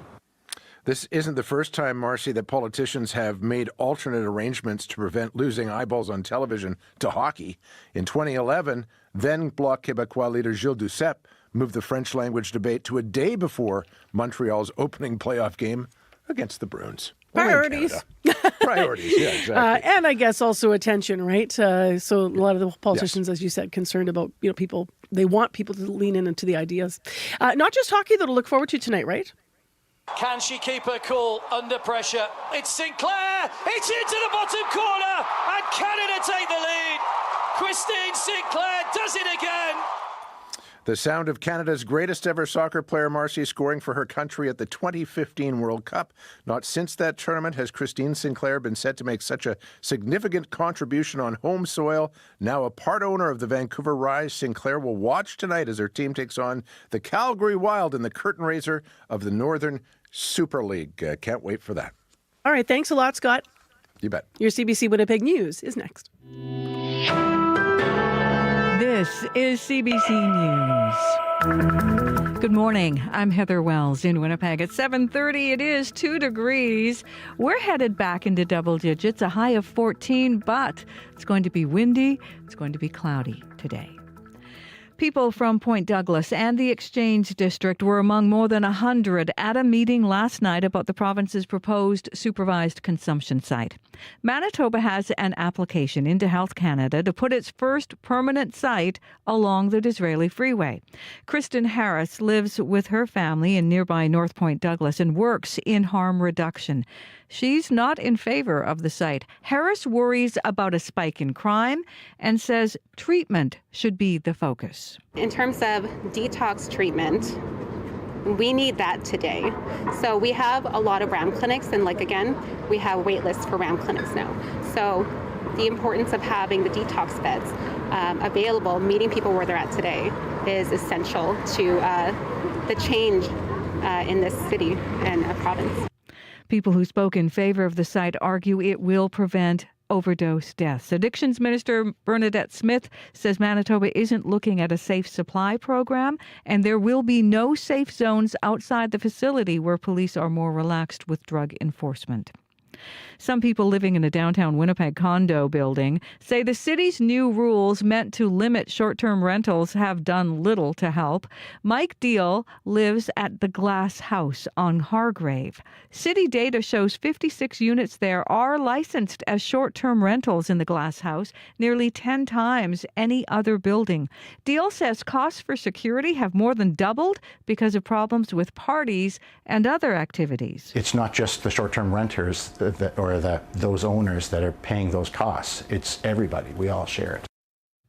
The city allows people to license up to 3 units in addition to the one they live in, as long as they owned it before February 2023.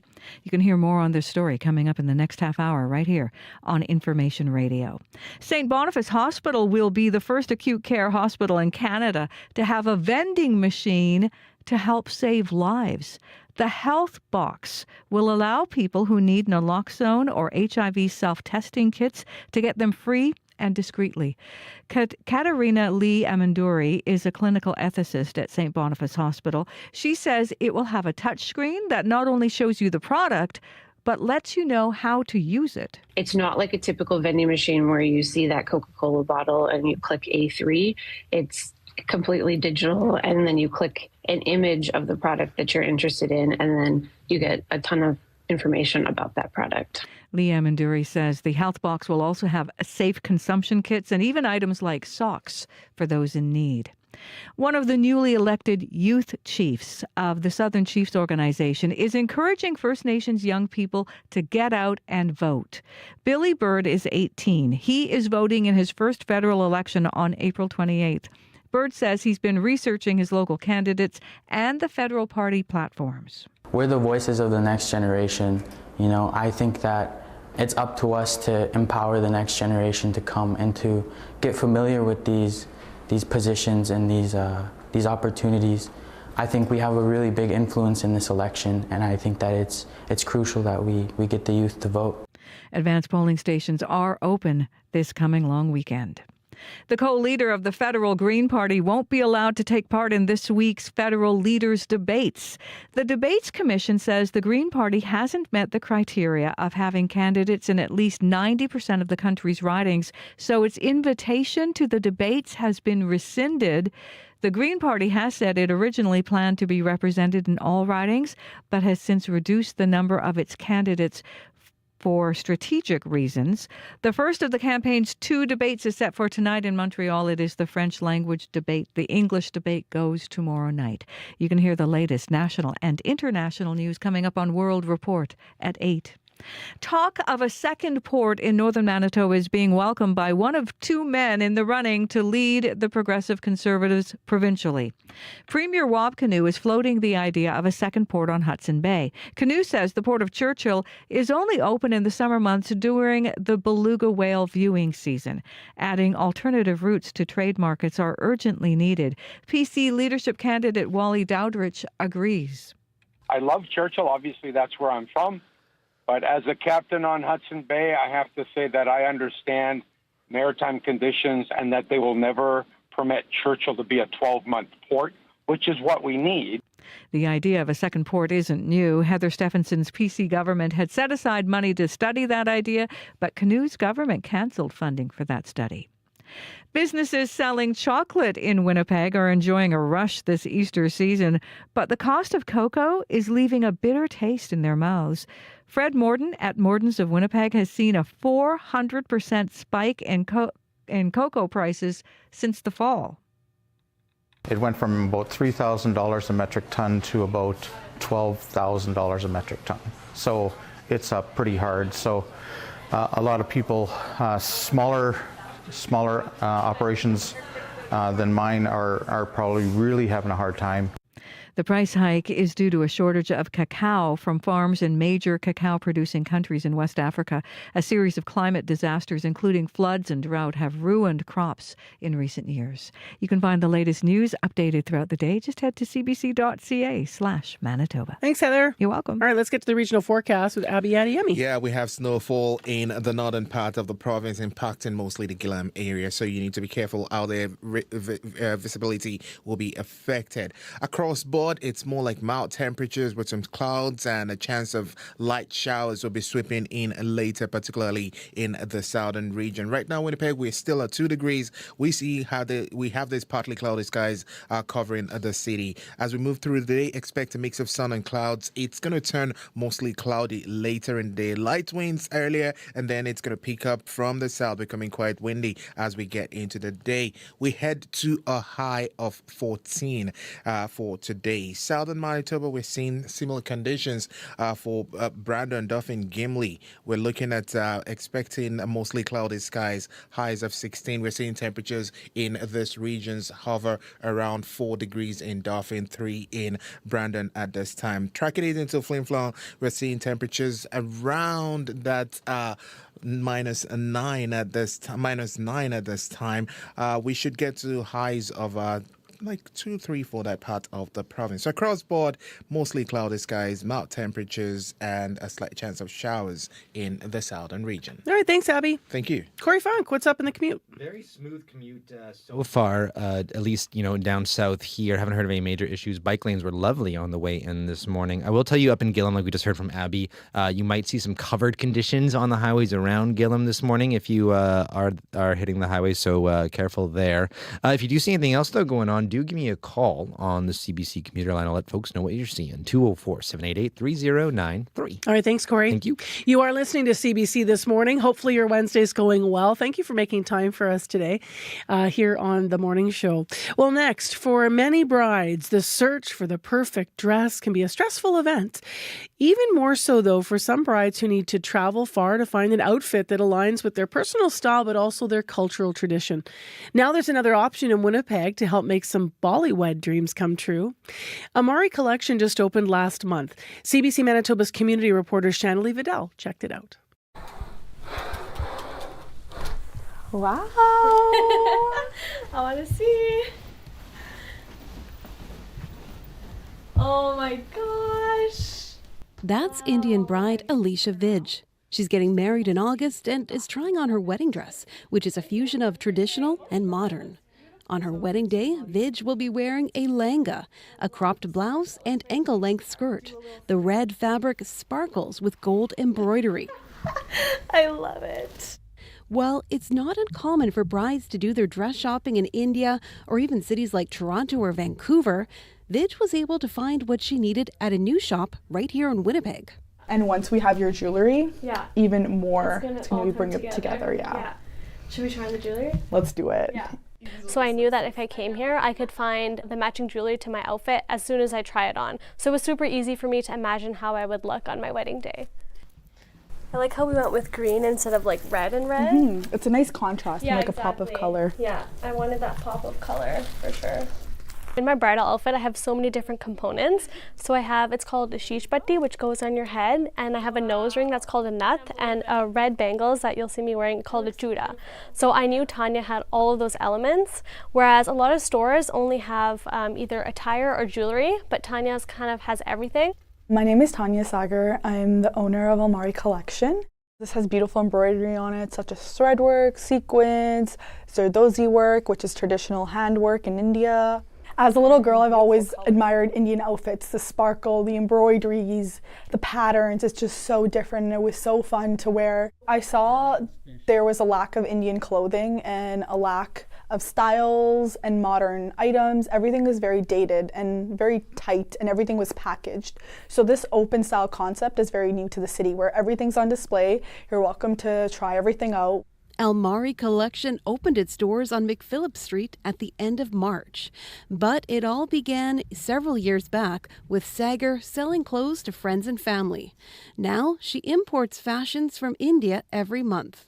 I feel like a shop that kind of has it all is really important for our culture and our community because growing up, like we had to always order from back home from India, and it was just the experience was so different. Like when my cousins got married and everything, even my family is coming here to do wedding shopping for my wedding. So I just love how we have this now and the representation. Gorgeous. Doing this business, I feel very proud because I get to share my culture and heritage with people. I remember as a little girl when we used to wear like a suit or an Indian outfit in public after going to the mandir on Sundays. I used to feel embarrassed, like, oh my gosh, what are they gonna think? Like going to the grocery store in a suit. But now I'm glad, like fast forward a few years later, I have my own business where I'm sharing my love and culture with everyone else. And I'm encouraging people to wear it and I'm like not scared or shy. And there we go. You're ready to be a bride. Oh my gosh. Let's do a little spin. This is amazing, yeah. Wow. That bride's red langa is heavy. It weighs 5 to 10 pounds, but she'll be changing into something a little bit lighter for the reception, which is happening the following day. Are you ready for your reception dress? I'm ready. Awesome, coming in. It's like quarter sleeve. I would say it's like a champagne silvery color. It's got sparkles and it's got pearls. This is gorgeous. Like the sparkle? Yeah, it so sparkles so nice. Classy. I could definitely dance in this one. I wanted something lighter because at the reception it's going to be all about dancing, having fun, and we're going to have lots of performances. So I really like how the skirt is lightweight. It's easy to move around in. With a full week of wedding events scheduled, Vidge says finding these outfits so easily has helped with the stress of planning. I was surprised how quickly I fell in love with those outfits. I honestly feel relieved. You can ask my mom. She was relieved because I'm a picky person. Shanley Vidal, CBC News, Winnipeg. The country's major political leaders will face off at the 2025 Federal Leaders Debate, live in Montreal, uncut and uninterrupted. Liberal leader Mark Carney, Conservative leader Pierre Poilievre, Bloc Québécois leader Yves-François Blanchet, NDP leader Jagmeet Singh, Green Party co-leader Jonathan Pedneau. Thursday, April 17th at 7 p.m. Eastern. Everywhere you get CBC News. The French language debate, of course, is tonight, and word this morning that the Green Party will not be taking part in tonight's French language debate. Also, you may have heard on World Report that the time for the debate has changed, so it's going to start tonight at 6 o'clock Eastern, 5 o'clock our time here in Manitoba Central. That's because of the hockey game. Montreal trying to get into a clinch a playoff spot, so all eyes on the debate and then all eyes on hockey, I guess, is why they made the adaptation. Well, speaking of politics, tomorrow we're on location again. We're going to be in the riding of Winnipeg South. Maybe you can join us. We're going to be at the Tim Hortons on Killarney, just off Pembina Highway, right in the riding. Very interesting riding. Why? Well, because it's known as a bellwether. What does that mean? It means that since 1988, they have a perfect record, or if you live there, I should say you have a perfect record of figuring out who's going to form government, because your riding has alternated between having a Liberal and a Conservative win. It's gone back and forth for 10 consecutive elections. 10 consecutive elections. elections, not years, elections. The party that won the seat in Winnipeg South also went on to form government. So it's a very interesting place to cover politics. I've been down to that riding before in past elections, and earlier this week I spent a couple hours talking to voters. So I'll be voting for the first time in Canada, but I'm still on a deciding mode. But this is my first year I'll be, doing my vote. The situation right now is getting, very tough with the tariffs and everything. So how can the new government, whoever it is, will be looking on it, and what are the steps they're taking? Do you know how you're voting this time? Yes. How will you be voting? Liberal. Why are you supporting the Liberals? Because my family always was liberal. PC, all they're out is for the money. They don't care about the elderly people. Any party that allows me to practice my faith, take care of my family, protect my family. So any party that some way and the values tend towards that, I'm voting blue. So lots of different opinions out in Winnipeg South. If you want to share yours, you can join us live tomorrow morning in Winnipeg South in the riding at the Tims at Killarney at Pembina Highway. All candidates have been invited to join us on the program. So if you also want to leave a question on the listener line, you can do so as well in advance at 788-3205. It is 7:45 a.m. on 89.3 FM, 990 a.m. on the app and on YouTube. And still ahead in this half hour on this show, we're going to build on a story you might have heard Heather mentioning in the news. We're going to hear more about why some residents of a downtown condo say that Airbnbs and other short-term rentals continue to create an unsafe environment in their buildings. So stay tuned. We're going to hear from one of the residents. Right now, though, let's hear some new music from a new album that's coming out next month from Manitoba's Kelly Bado. We have a tune called Because We Love Each Other. Parce qu'on s'aime on CBC.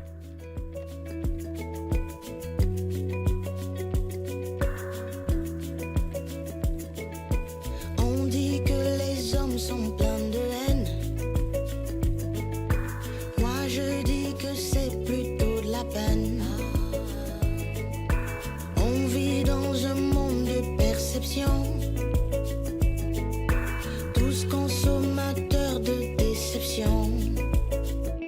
Toi et moi, c'est vieux comme le monde. Tu sais, oublier, rancune, et j'en ferai autant. On se prend souvent la tête, sans raison. On se déchaîne comme deux ennemis à la conquête. Qui gagne la guerre, qui fait la paix. Pourquoi faire semblant de se ressembler? Pour vivre ensemble sans se diviser, on n'en a pas besoin, toi et moi. On s'est écorché sans faire exprès. Faut-il toujours qu'il y ait un coupable? Mais toi et moi, c'est vieux comme le toi et moi, c'est vieux comme le monde. Donne-moi une chance et j'en ferai autant. On se prend souvent la tête, sans raison. On se déchaîne comme deux ennemis à la conquête. Qui gagne la guerre, qui fait la paix. On fait la paix, on fait la paix. Faisons la paix, parce qu'on s'aime. On fait la paix, faut bien l'eau, allez ça va, parce qu'on s'aime. Il n'y a pas de matin sans soir, pas de printemps sans orage. Parfois intense mais nécessaire. La vie se vit mieux à deux, et s'il arrive qu'on croise le fer, enterrons l'âge de guerre. Enterrons l'âge anémière. Faut faire l'eau, allez que bang bang. Aïe ça que là, allez ça que y'a on se prend souvent la tête, sans raison. On se déchaîne comme des ennemis à la conquête. Qui gagne la quête, qui fait la paix. On se prend souvent la tête, sans raison. On se déchaîne, on se déchaîne, on se prend la tête. Qui gagne la guerre, qui fait la paix. Oh, faisons la paix, faisons ce qu'on sait. She just has the prettiest voice, right? Manitoba's Kelly Bado and Parce qu'on s'aime. That is coming up from her new album. Check it out. It's 11 minutes now to 8 o'clock on 89.3 FM, 990 AM on the app and YouTube. Thanks for joining us wherever you're listening from or watching from this morning. You might be watching us on YouTube. I want to mention what we have coming up after 8 o'clock on the show. It's not good if you love chocolate. So there's your spoiler alert. It's going to build on what we also heard in the news this morning. The chocolate economy is, well, stressed and getting expensive. We're going to talk to the owner of a local artisanal chocolate shop who's facing increasing cocoa prices. We're talking up to 400%. 400%. So how do you do business when your business is chocolate? We're going to hear and find out. Next on CBC, though, since 2018, my next guest is called the Glass House on Hargrave, his home. But Mike Deal says the condo building has rapidly changed. And it's all thanks to short-term rentals like Airbnb. As you may have heard also in the news, it's been a year since the City of Winnipeg introduced new bylaws to crack down on those types of rentals.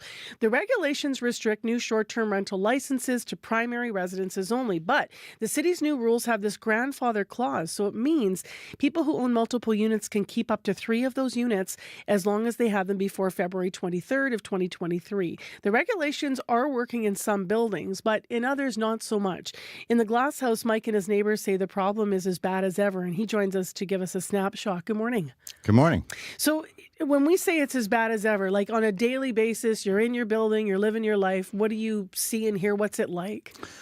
Well, I think the biggest change is that you don't know your neighbors when people are coming in and out of the door, so you don't know who's following you in or if they should really be there. You know, we have security there 20 hours a day rather than 8 hours a day when I first moved in. So that's a lot more expensive for us as shared costs too. So everybody pays that, but it's mostly due because we have all of these incidents and late night parties. In the first few years after around COVID, there was fire alarms all the time that were nuisance alarms. The middle of the night, in the middle of winter, it was kind of rough that way. And then, sometimes you'd meet the vice squad in the elevator going up to arrest somebody or break down a doorway or something like that. So there are times you don't feel safe. Yeah. And this is your home. Yeah. Yeah. Yeah. And my floor is not too bad, but there are some floors where there's only 1 or 2 units on the floor that are owned by long-term owners. And then, when the rest of the floor is short-term rental units and there's a big concert happening at the arena just across the street, when that concert's over and the party starts happening on that floor and it spills out into the floor. So those people kind of feel trapped on their floor and they can't sell. It's hard to sell. You use a term that sometimes it feels like a ghost hotel. What do you mean by that? Well, yeah, it's that half the units are short-term rental and they behave like a hotel and there's no front desk. So people have to figure out how to get in the building themselves. They're usually asking for help from various people or can you let me in or and that sort of thing. And then there's hanging out in the lobby for we've tried to help restrict that time that they hang out in the lobby, but you just don't know this. So and if they don't behave, how do you contact the owners? It's really hard to do that. Has the condition of the property also has it been challenged or is it damaged? There's been because lots of all of this damage. The elevator buttons, for example, people were just peeling numbers off of the elevator buttons or breaking those things or damaging the walls. There's glass cabinets or cases with like notice boards that have been broken, after a drunken night kind of thing, and furniture on our rooftop patio that's been damaged beyond repair and had to be replaced. Tell me a little bit more about the financial impact because you were talking about, you alluded to that. Yeah. So what does that look like? Well, so when I first moved in, our budget for what they called concierge services, which was essentially a security guard from 6 p.m. until 2 a.m., was about $73,000 a year. And I don't remember what year it was, but it was 2020 or 2021 where the budget was ballooned to like $206,000 because we had to have, often the noise complaints and the party calls would happen after 2 a.m. So we had to extend the security from and they start at 2 p.m. and they go all the way around till 10 a.m. in the morning. So, and apparently it was exponentially higher to do 24-hour security. So we went to 20 hours. But Yeah. everybody pays that. The quick math says that means your fees have gone up since 2020, 130% to compensate for all that. Yeah. Among other things like, other damage claims and, insurance claims and that sort of thing that we've had to share the costs in. So data shows from the city shows there are 56 licensed short-term rental units in the Glass House. So that means a quarter of all units in the building. What's your reaction to that number? Well, actually, I think it's closer to 50% of the building, because I think we're at about 110 units, I think, in this building. Okay. I could be wrong about that, but it's shocking and it's just really challenging. Why aren't why aren't the changes in regulations working for you? It's been a year. How hopeful are you that in the long run, the regulations the city's put in place to try to solve some of these problems and partying behaviors and, transient people moving in and out? I think the board has been trying. There is a provision in the bylaw, I believe, that owners have to get a letter of approval from the board, but apparently that's really difficult. The terms of that, for them to refuse a letter is the lawyers say that's challenging to do. So I don't believe I think the board has tried, but have been pressured and are unable to do that. So I don't know what that particular regulation is like. That's been a challenge, right? And I know that the board does want to clean up some of that through that process, but has been unable to do so. This is a terrible question because obviously you've chosen to live there. It's your home and you shouldn't have to even think this, but have you considered moving? What's your limit? Yeah, I guess I feel lucky. There have been times where both units on either side of me have been short-term rentals and have been bothersome. Most of the time, they are fine, right? So, no, I haven't. I like the building. I like the location. There's a lot of good reasons to stay there, and I do like the community actually too. So, it's all the rest of it that is a bit of a problem.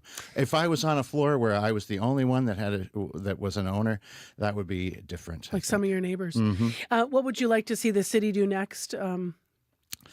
I don't know if they can give us some more teeth for refusing to give letters of permission. I think it would be the amount of primary residence. That kind of limit is a real problem when the owner isn't nearby. And my suspicion is that the marking outside the unit that's supposed to tell us how to contact people 24/7, I don't think that's been consistently applied. I think there's still units in there that don't have that marking, so you can't. And if you go to Airbnb and report a neighborly concern, you can report the building, but nobody lists the exact listing for the room, right? So you can't really say that, and then there's not much they can do. Well, I have a monthly interview with the mayor, so we'll bring some of your concerns to him next time we have Scott Gillingham here. Thank you very much for being here. Thank you. That is Mike Deal. He's one of the residents of the Glass House. If you want to read more about this story and also previous reporting we've done about Glass House as well, please go to our website at cbc.ca/Manitoba. Heather Wells is here with news updates and headlines. Good morning. Well, people from Point Douglas and the Exchange were among more than 100 at a meeting last night about the province's proposed supervised consumption site. Manitoba has an application into Health Canada to put its first permanent site along the Disraeli Freeway. We're going to hear from a woman who lives in North Point Douglas and is opposed to this site. The Easter Bunny is having to shell out a little more to stuff those baskets this spring. Businesses selling chocolate are dealing with the rising cost of cocoa. Fred Morden at Morden's of Winnipeg has seen a 400% spike in cacao prices since fall. I'll be back with more Manitoba news at 8:30. All right, thanks, Heather. You're welcome. Well, we're going to talk to the owner of Decadence Chocolate about that concerning situation and the spike in prices after 8 o'clock live in studio, so stay with us for that. In Winnipeg, it's mostly cloudy, 2 degrees this Wednesday morning. We're going to get to double digits today, high of 14. The wind will ruin the spring party. It's going to be windy. Winds will gust up to 60 this afternoon, so it could get a little bit challenging. But nothing like the north is going to have, because parts of northern Manitoba with a snowfall warning. South Indian Lake, Split, New York Landing to Dooley Lake and Gillam, you are expecting heavy snow beginning into today and into tomorrow morning as well. So take care up there and check 511 if you need the highways in that part of the north. Stay with us on CBC. Today on Q with Tom Power. Mike Portnoy is one of the greatest rock drummers of all time. He's been the driving force of Dream Theater for 40 years now. He'll be here to talk about leaving that band, why he came back to it, and why Rush was the whole reason he wanted to play drums in the first place. That's coming up on Q, followed by Commotion with Elamine Abdelmahmoud on CBC Radio 1, the CBC Listen app, and everywhere you get your podcasts. The CBC News is next. Coming up in half an hour, it's The Current with Matt Galloway. I'm in Quebec City as part of our cross-country road trip. Quebec is a crucial battleground in this election. There are enough seats here to give any party a big lead.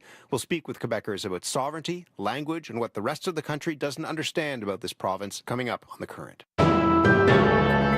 This is World Report. Good morning. I'm Marcia Young.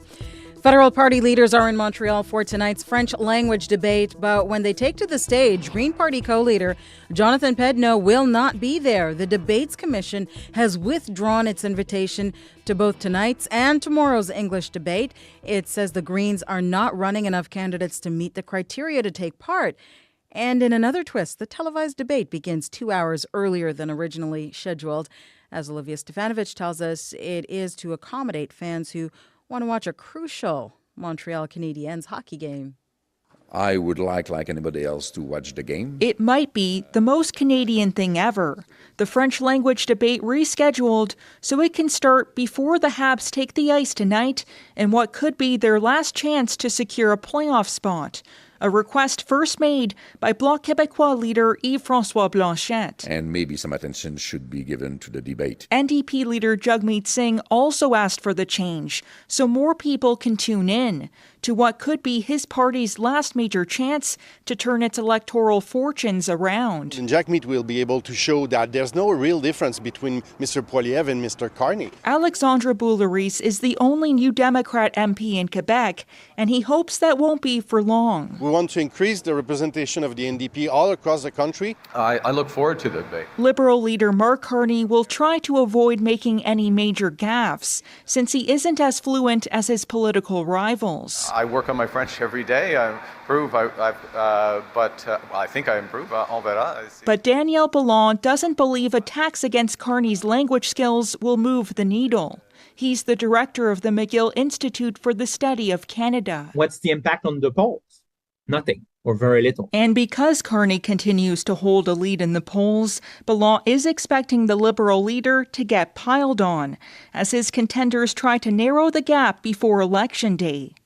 Olivia Stefanovich, CBC News, Montreal.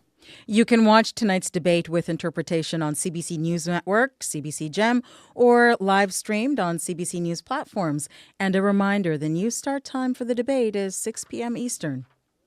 In Quebec, one hotly debated election issue is immigration. Under the Canada-Quebec Accord, both governments have roles, but who is allowed in is still the decision of the federal government. And as Kwabina Oduro reports, some employers are worried about a labor shortage that could get worse. We don't want a reduction in immigration. We want a better planification. Quebec Employers Group strategic advisor Denis Hamal says for every 10 workers that leave the labor market in the province, only 8 are coming back. And with an aging population and dropping birth rate, immigration is the answer.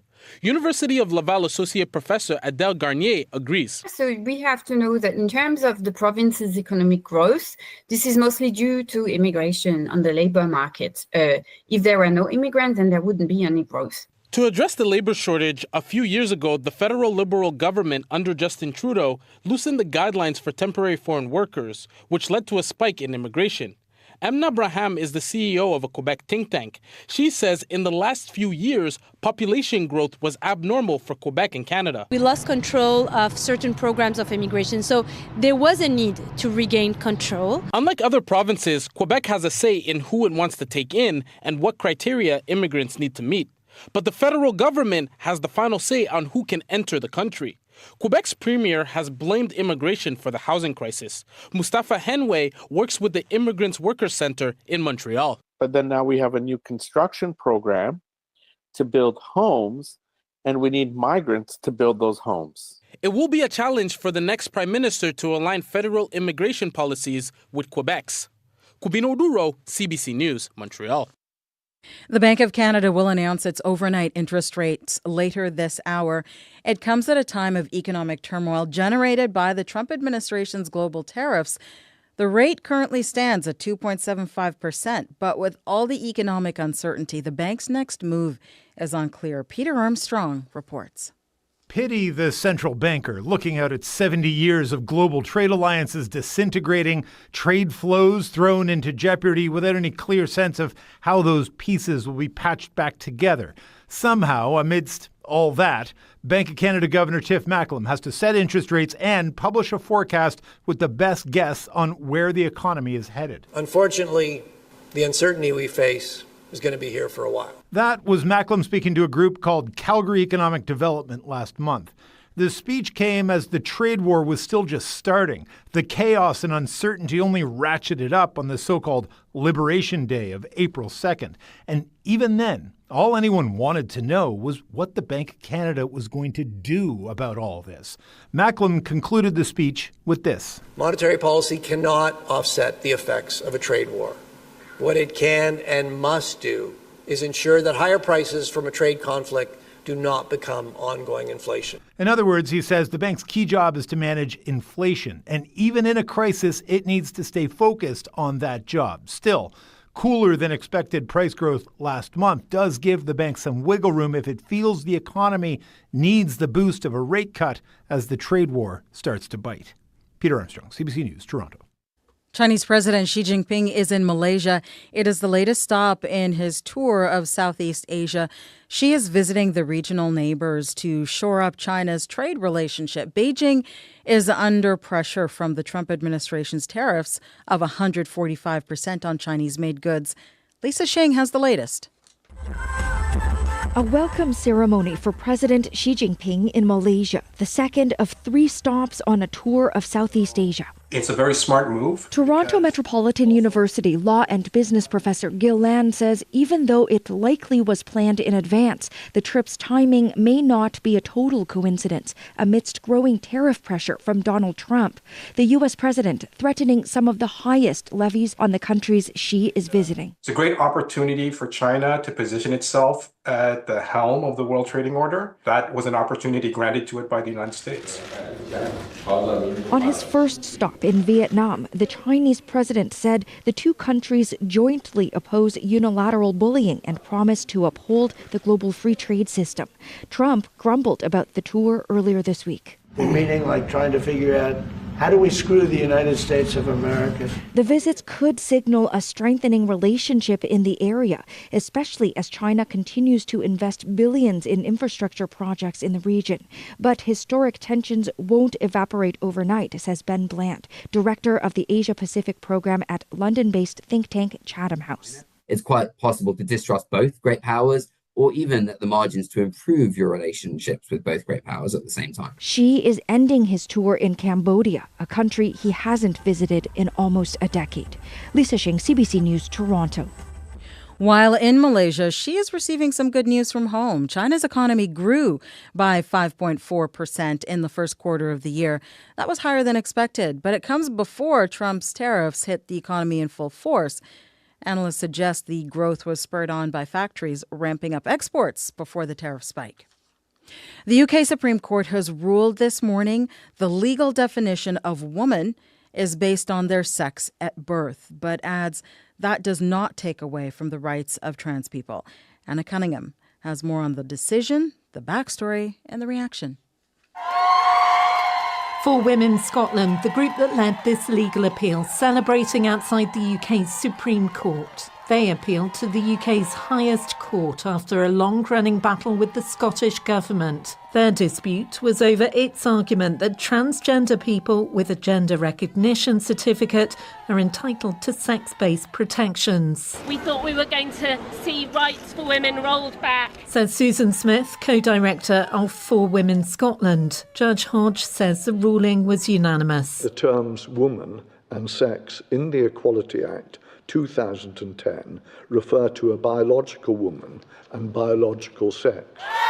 But this result is not welcomed by everyone. Trans people have felt demonised, have felt vilified, have felt that their very right to exist has been put under attack. Scottish Green MP Maggie Chapman says her party is deeply concerned. We know that trans people have seen an escalation in hatred, in bigotry and prejudice against them. The UK government says this legal ruling provides clarity for services including hospitals and sports clubs. But for the trans community across the UK, it could have far-reaching consequences. Anna Cunningham, CBC News, London. And that is the latest national and international news from World Report. News anytime at cbcnews.ca. I'm Marcia Young.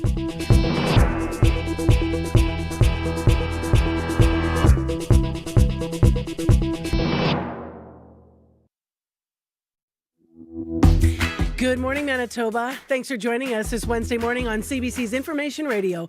I'm Marcy Marcusa. This is 89.3 FM, 990 AM on the app and on YouTube. We have an active day in the weather. If you're wondering what that means, it means if you live in parts of the north, you're going to get snow, heavy snowfall. If you live here in southern Manitoba, especially Winnipeg, Brandon, we're going to get double-digit temperatures today, but lots of wind. So different things going on. Abby will walk us through the regions in a moment. This half hour on the show, we're going to be talking about chocolate prices. The chocolate economy. It might sound delicious, but it's also getting expensive. We're going to talk to the owner of a local artisanal chocolate shop who's facing increases in cocoa prices up to 400%. So this, of course, is right at the time where a lot of people are buying chocolate for Easter. So how sustainable will things be moving forward? There's some serious concerns from some businesses in town. Stay tuned. We'll have an interview. And yes, in case you're wondering, they did bring chocolate, so we'll pass that along. We'll have to think of a special giveaway question for someone lucky out there. Right now, let's go to Heather Wells, who's here with our news headlines. Good morning. Good morning. Well, some people living in a downtown Winnipeg condo building say the city's new rules meant to limit short-term rentals have done little to help. Mike Deal lives at the Glass House on Hargrave and says costs for security have more than doubled because of problems with parties and other activities in those short-term rentals. Well, saying they are the voice of their generation, a newly elected youth chief in the Southern Chiefs organization is encouraging First Nations young people to vote in this election. 18-year-old Billy Bird says his ancestors never had the right to vote, making it more important to show First Nations are still strong and resilient. Advanced polling stations open this long weekend. I'll be back with more Manitoba news coming up at 8:30. All right. Thank you, Heather. You're welcome. Let's get into that weather forecast. As I mentioned, lots to go through. Abby, you want to start with the warning of the day, or where do you want to begin? From spring to snow, the province is sure 7, the full weather menu today. Let's start up north where we have that snowfall warning impacting Gillam and the regions around there. We have heavy wet snow, which would keep falling through the day into the night, but things will start to calm by tomorrow, but you need to deal with today. This snow could stack up quickly, making it harder to see as you make a commute up there. So take it slow and take it safe up there. Now, turning to the rest of the province, we look at the southern regions, Brandon, Dauphin, Gimli. We're seeing similar conditions for milder conditions. The skies will be mostly cloudy. There's a slim chance of light showers sometime this afternoon. Most of these regions, temperatures will be warming up close to 16 degrees. Not too chilly, but it's going to be more like gray in those regions. Then we now come to Winnipeg, where we are starting the day on the partly cloudy skies. 3 degrees at this point.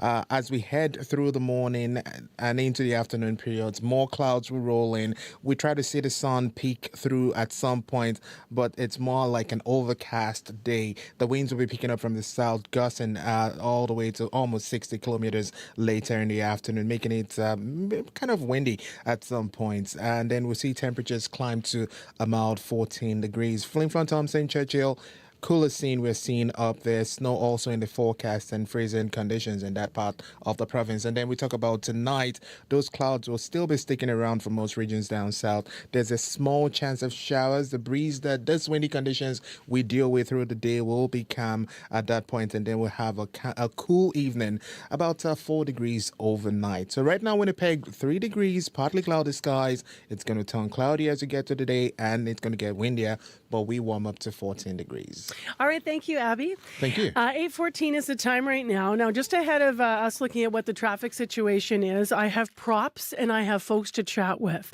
So I want to introduce you to our guests that we're going to be talking about the serious situation with chocolate prices.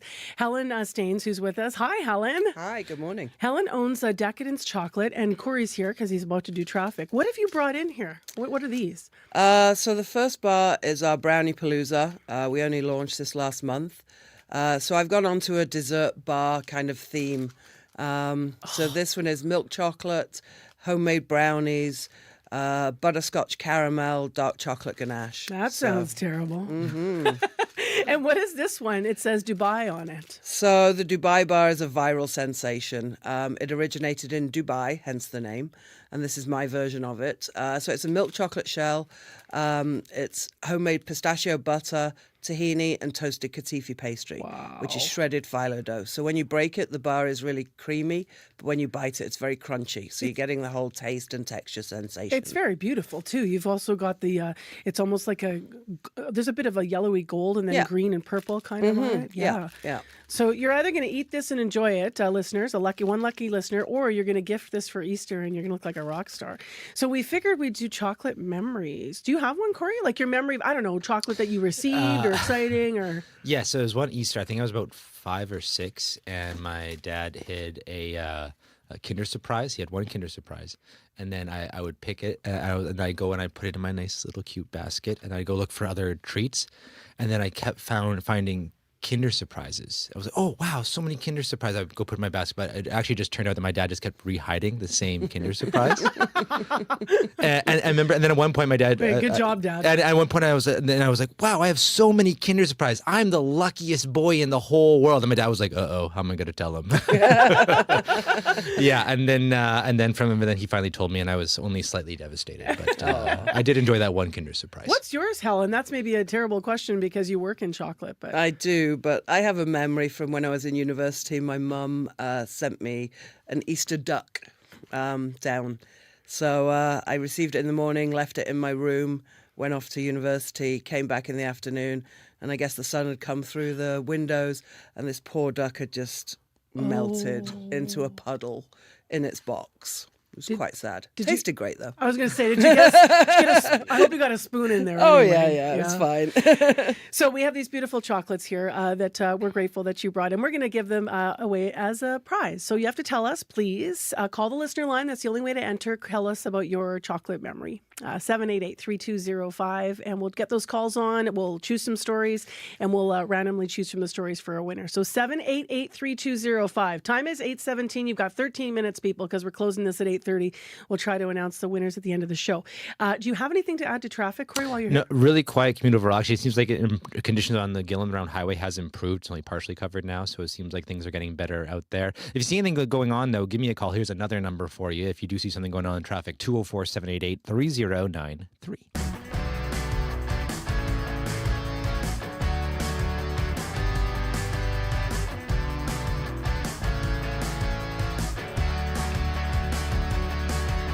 Well, as I mentioned, Helen Staines is the owner of Decadence Chocolate, which is an artisanal chocolatier here in Winnipeg. And she is here to talk about some serious matters, to talk about the ever-changing economy of chocolate. And Easter baskets might be filled with maybe a little less of the sweet stuff this year because cocoa prices continue to climb. How high are they now? Like, what are you facing? Our prices have increased, depending on the chocolate, anywhere up to 400%, which is crazy. Yeah. The price of cacao, which is the what we make chocolate from, peaked at about $12,000 a ton. It originally was about $2,000 a ton. It's down to about $8 right now, but obviously they're using the cacao to make the chocolate that we use from that higher price. So hopefully it might come down in the future, but who knows? So some of this is obviously the source, the cacao price, but there's a cocoa shortage, I understand, globally. There's a global shortage. They had very bad harvests, weather, climate, all of that is contributing. Inflation and tariffs, is that touching chocolate?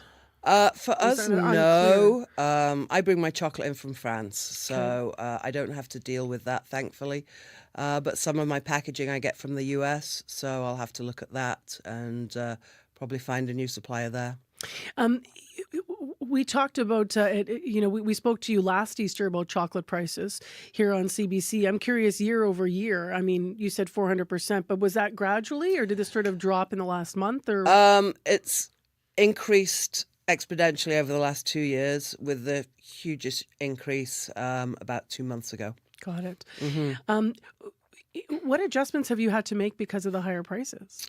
I've had to be very careful with how we use our chocolate, no wastage whatsoever, and also trying to bring in new lines that use chocolate but other ingredients as well. So you're still getting that really chocolatey experience, but we're using different ingredients too. Got it. Are you having to do thinner layers on things and more fillings to kind of compensate, or are you? I can't do thinner layers because the chocolate will just break. So, but it's just giving that overall experience of, it's a great product. Yeah. How is do the higher prices affect your customers? Have you had to reach a point? 400% is a lot.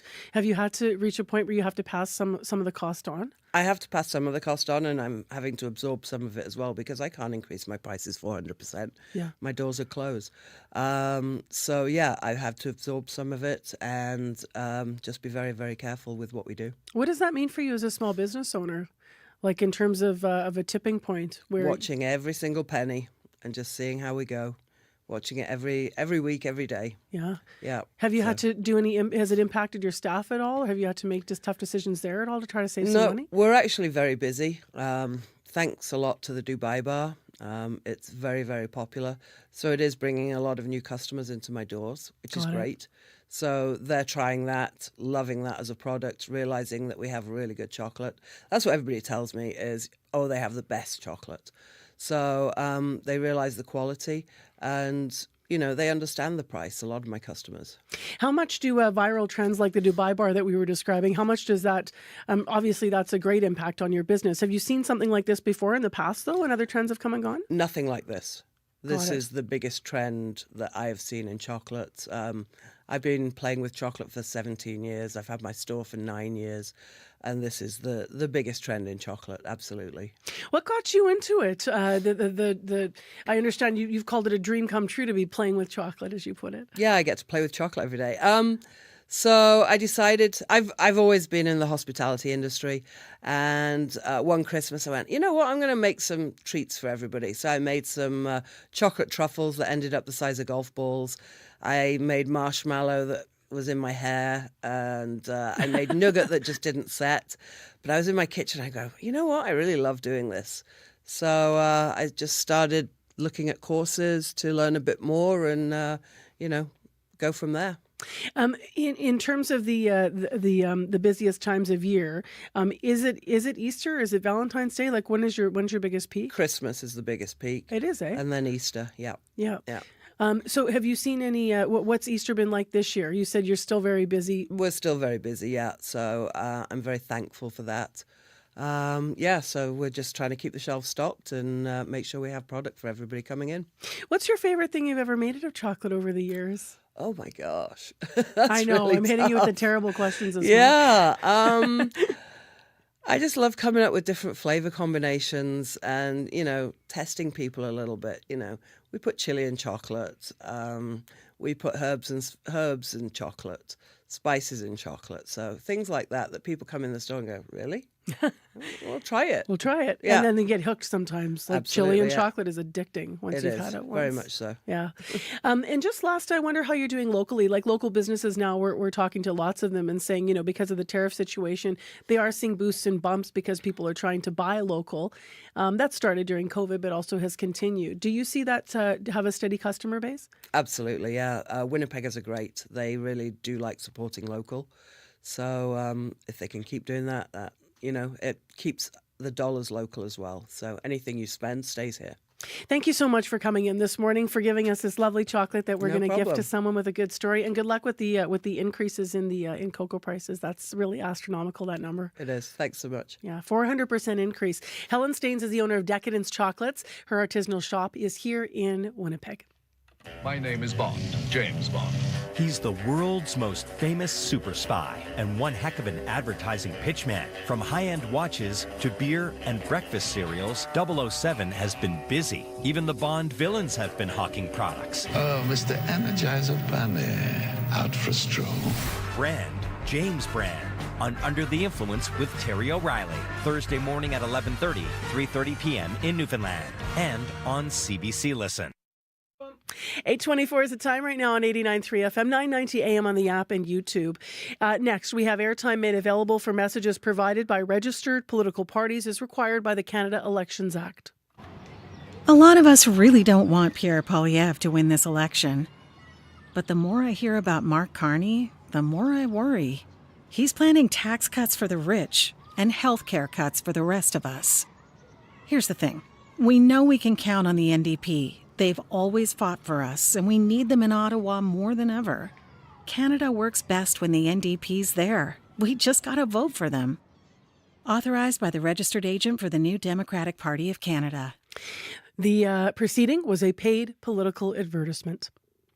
Time right now is 8:25 a.m. Let's have a quick look at our weather. Mostly cloudy, 2 degrees, and winds are southeast at 30. Our high today is 14. We have increasing cloud expected this morning. Winds are going to be 20, gusting up to 60 km per hour. Well, just before we lean into our listener line, Marjorie Dowhouse has popped in to talk about the call-in today between 12:30 and 1 on Radio Noon. Hi. Hi there, Marcy. So what are you going to be asking today? Well, in light of what happened, the developments with the LeMay Forest, we're going to be talking about grassroots movements and activism. We're asking you today on Radio Noon if there was an issue or something that compelled you to movement. We're going to be talking to an associate professor from the University of Manitoba about activism and grassroots movements and how they've evolved over the years and how the power of people can make change in society. So that's coming up on Radio Noon. That is such a great question. Mm-hmm. What prompts you to sign the petition, to walk, to march, to protest, if that's the movement you're part of? That's so interesting. Yeah, it is. And we're seeing a lot more of it these days, especially given what's happening on social media. Mm-hmm. So, yeah. All right, Marge, great question. Thank you. So between 12:30 and 1, if you want to weigh in with your story and your answers to that, please do. So it's a live conversation on Radio Noon Daily, and you can check it out. If you want to leave a message now, 788-3797. Well, let's have a little bit of fun next. We just asked you for your stories about chocolate memories for a chance to win these beautiful bars brought in by Decadence. Here's some of our listener lines. Jay Thibodeau. My memory is very similar to Helen's. As a child, our parents hid our chocolate bunnies, and one year my father hid my sister's, behind the piano right over the heating vent, and in the morning my poor sister, like Helen, had a puddle of chocolate. Hi, my name's Vicki, and my memory is my mom and dad used to hide little chocolate eggs around the house for us to find, and they kind of keep track of how many they hid, and we found them all and got on with our day, and they were pretty sure we got them all.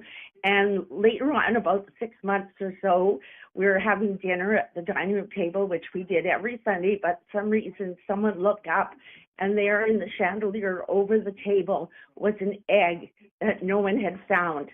And my mom had left it there thinking someday someone will find it. So that's what I always think of when I think, of funny things that happened at Easter. Hello, my name is Sandy Gregory. One of my favorite memories about chocolate is when my daughter was 4 years old, and we gave her a birthday cake that was chocolate. And she was so excited because she hadn't really had chocolate up until then. And we put it in front of her, and the little hands went in, and they smashed and they mashed and they shoved chocolate cake into her mouth. And she made a pretty big dent in her little birthday cake. Well, a little while later, that cake came all back up, and not in a good way. She had overdone the chocolate, but the pictures of the chocolate all over her face and that big, huge smile at the beginning, it was all exciting. Were priceless and precious and just a great memory. Thanks. Take care. Bye-bye. I got graphic error for a second. Thanks, everybody, for calling. In fact, we actually had so many calls that we're just going to carry over when we're going to hear them. So the rest of the calls, your chocolate memories, will be aired this afternoon on Up to Speed. Thanks to those of you who called right now. We won't take any more calls, though. That is it for the entries. We will randomly choose a winner, and we will connect with you off air and get the chocolate where it's going to be headed for Easter, or maybe just for the weekend. Thanks for everyone who called.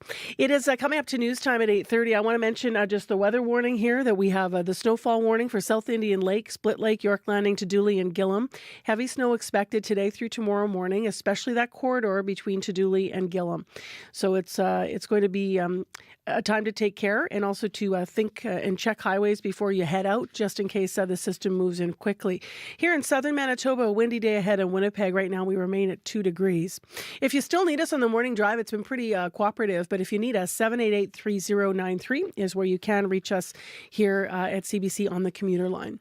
And just a reminder about tomorrow's show, we're not going to be here at 541 Portage Ave. We're going to be on location. Once again, we're heading out to talk election. We've invited all the candidates for Winnipeg South. We're going to be located at the Tims on Killarney at Pembina. So maybe we'll see you there. Your news is next. This is CBC News. Good morning. I'm Heather Wells in Winnipeg. At 8:30, it is 3 degrees. We're heading to 14 today, but hang on. It's going to be a windy one, increasing clouds as well. Long-term pain from short-term stays. It has been a year since the city of Winnipeg brought in new rules for short-term rentals like Airbnbs. Some people are hearing fewer complaints, but others in one downtown condo building say the problem's as bad as ever. CBC's Karen McLean reports. Anna Wanko-Manikis loves the rooftop view at 311 Hargrave, known as the Glass House. But she says the constant parties on weekends have left her feeling anxious. We have to call the cops again. Is somebody going to pull the fire alarm again? It's just the anxiety of not really being able to predict what's going to happen on any given weekend. Last year, the city's new licensing rules designed to limit short-term rentals came into force. But data from the city shows there are 56 licensed units at the Glass House, nearly 10 times any other building. Wanko-Manikis would like to see the city get rid of the clause allowing people to rent out up to 3 units in addition to the one they live in. This building should be for residents. Waverley West City Councillor Janice Lukes agrees. I'm still disappointed that we're doing so many as short-term rentals when we have a national housing crisis. The city's annual report on short-term rentals is expected in June. Cameron McLean, CBC News, Winnipeg. People from Point Douglas and the Exchange District were among more than 100 at a meeting last night about the province's proposed supervised consumption site. Manitoba has an application into Health Canada to put its first permanent site along the Disraeli Freeway. Kristen Harris lives there with her family in nearby North Point Douglas and works in harm reduction. She is not in favor of the site. Harris worries about a spike in crime and says treatment should be the focus. In terms of detox treatment, we need that today. So we have a lot of RAM clinics, and we have wait lists for RAM clinics now. So the importance of having the detox beds available, meeting people where they're at today, is essential to the change in this city and province. People who spoke in favor of the site say it will prevent overdose deaths. Health professionals hope a new vending machine at St. Boniface Hospital helps to save lives, but it's not your usual vending machine. The Health Box will have naloxone, HIV self-testing kits, and other harm reduction supplies. Katerina Lee Amaduri is a clinical ethicist at St. Boniface Hospital and says it will also provide information for those who need it. Quite frankly, the screen is quite cool. You have the opportunity to be able to tap which product you're interested in. And for example, if it's an naloxone kit, it will tell you about overdose. It will tell you how to utilize a naloxone kit. It will give you that information. The machine is really interactive. Norwest Co-op Community Health Clinic has a similar vending machine, but Leah Maduri says this will be the first such vending machine in an acute care hospital in Canada. One of the newly elected youth chiefs of the Southern Chiefs Organization is encouraging First Nations young people to get out and vote. 18-year-old Billy Bird is voting in his first federal election. Bird says he has been researching his local candidates and the federal party platforms, and he's already made plans to go to the polls with a bunch of his friends. In previous generations, our ancestors never got this right to vote. I think it's important that we show up for them and that we show that we're still here. You know, we're still strong, we're still resilient, and we're still rising as Indigenous youth. Advanced polling stations are open this coming long weekend. One of the two leadership candidates for the provincial Progressive Conservatives welcomes an idea from Premier Wab Kinew. Kinew is floating the idea of creating a second port in Hudson Bay. He says the Port of Churchill is only open in the summer months during beluga whale viewing season. Adding alternative routes to trade markets are urgently needed. PC leadership candidate Wally Dowdrich agrees. I'm thrilled that the Premier is joining me in the realization that we need a second port, a 12-month-a-year port. Dowdrich says the need for a year-round northern port is not a partisan issue, but what he calls a common sense issue. A Winnipeg chocolatier says while his business is enjoying this Easter rush, the price of cocoa isn't so sweet. Morden's of Winnipeg owner Fred Morden says cocoa prices have spiked 400%. He started noticing the cost creeping higher last fall. We saw it coming, but some of the impacts that it's having is pretty significant. So we have to, we're watching everything that we're doing right now. The price hikes are due to a shortage of cocoa from farms in major cacao-producing countries in West Africa. A series of climate disasters, including floods and drought, have ruined cacao crops in recent years. You can find more news updated throughout the day. All you have to do is head to cbc.ca/Manitoba. All right, Heather Wells, thank you. Thank you. To our news department, Heather Wells, Megan Ketchison, and Joni Nicolo, big thanks. Also, associate producers who had items in the program today. They are Marshall Hodgins, Chidi Akuma, Chloe Friesen, our community reporter, Shannalee Vidal, Red River Polytech student helping us out, Hannah McKenna, our live crew, Corey Funk, Brad Lillies, and Abby Adeyemi. Producer of our current affairs shows is Nellie Gonzalez, and the senior producer of audio at CBC Manitoba is Leif Larson. Thanks to everyone who worked on the program. All right, Corey, finish it up here with the commute. Yeah, that left lane closure on northbound Pembina at Stafford there. Still a problem. It should be cleared up by tomorrow. All right, and Abby? It's going to be breezy, windy, mild spring condition. All the southern regions will be seeing temperatures warming up to 16 degrees. Up north, we have snow piling up for that region. But enjoy the spring-like weather today. All right, absolutely. Here in the south for sure. Thanks, Abby. Remember, the French language debate is tonight. The time has been changed to accommodate for the Montreal game, where they're trying to make the playoffs. And so that means that the debate will begin at 5 o'clock Central Time, so it's 6 Eastern. And that's the French language debate. Tomorrow night is the English language leaders debate. Tomorrow we're live in Winnipeg South. I hope you can join us. If you want to come on site or leave a question for a candidate, you can do so as well. 788-3205. We will be there bright and early at the Tims at Killarney and Pembina. Take care, be well, everyone. And remember, there's local CBC programming through the day. So don't go away just yet. The Current's coming up.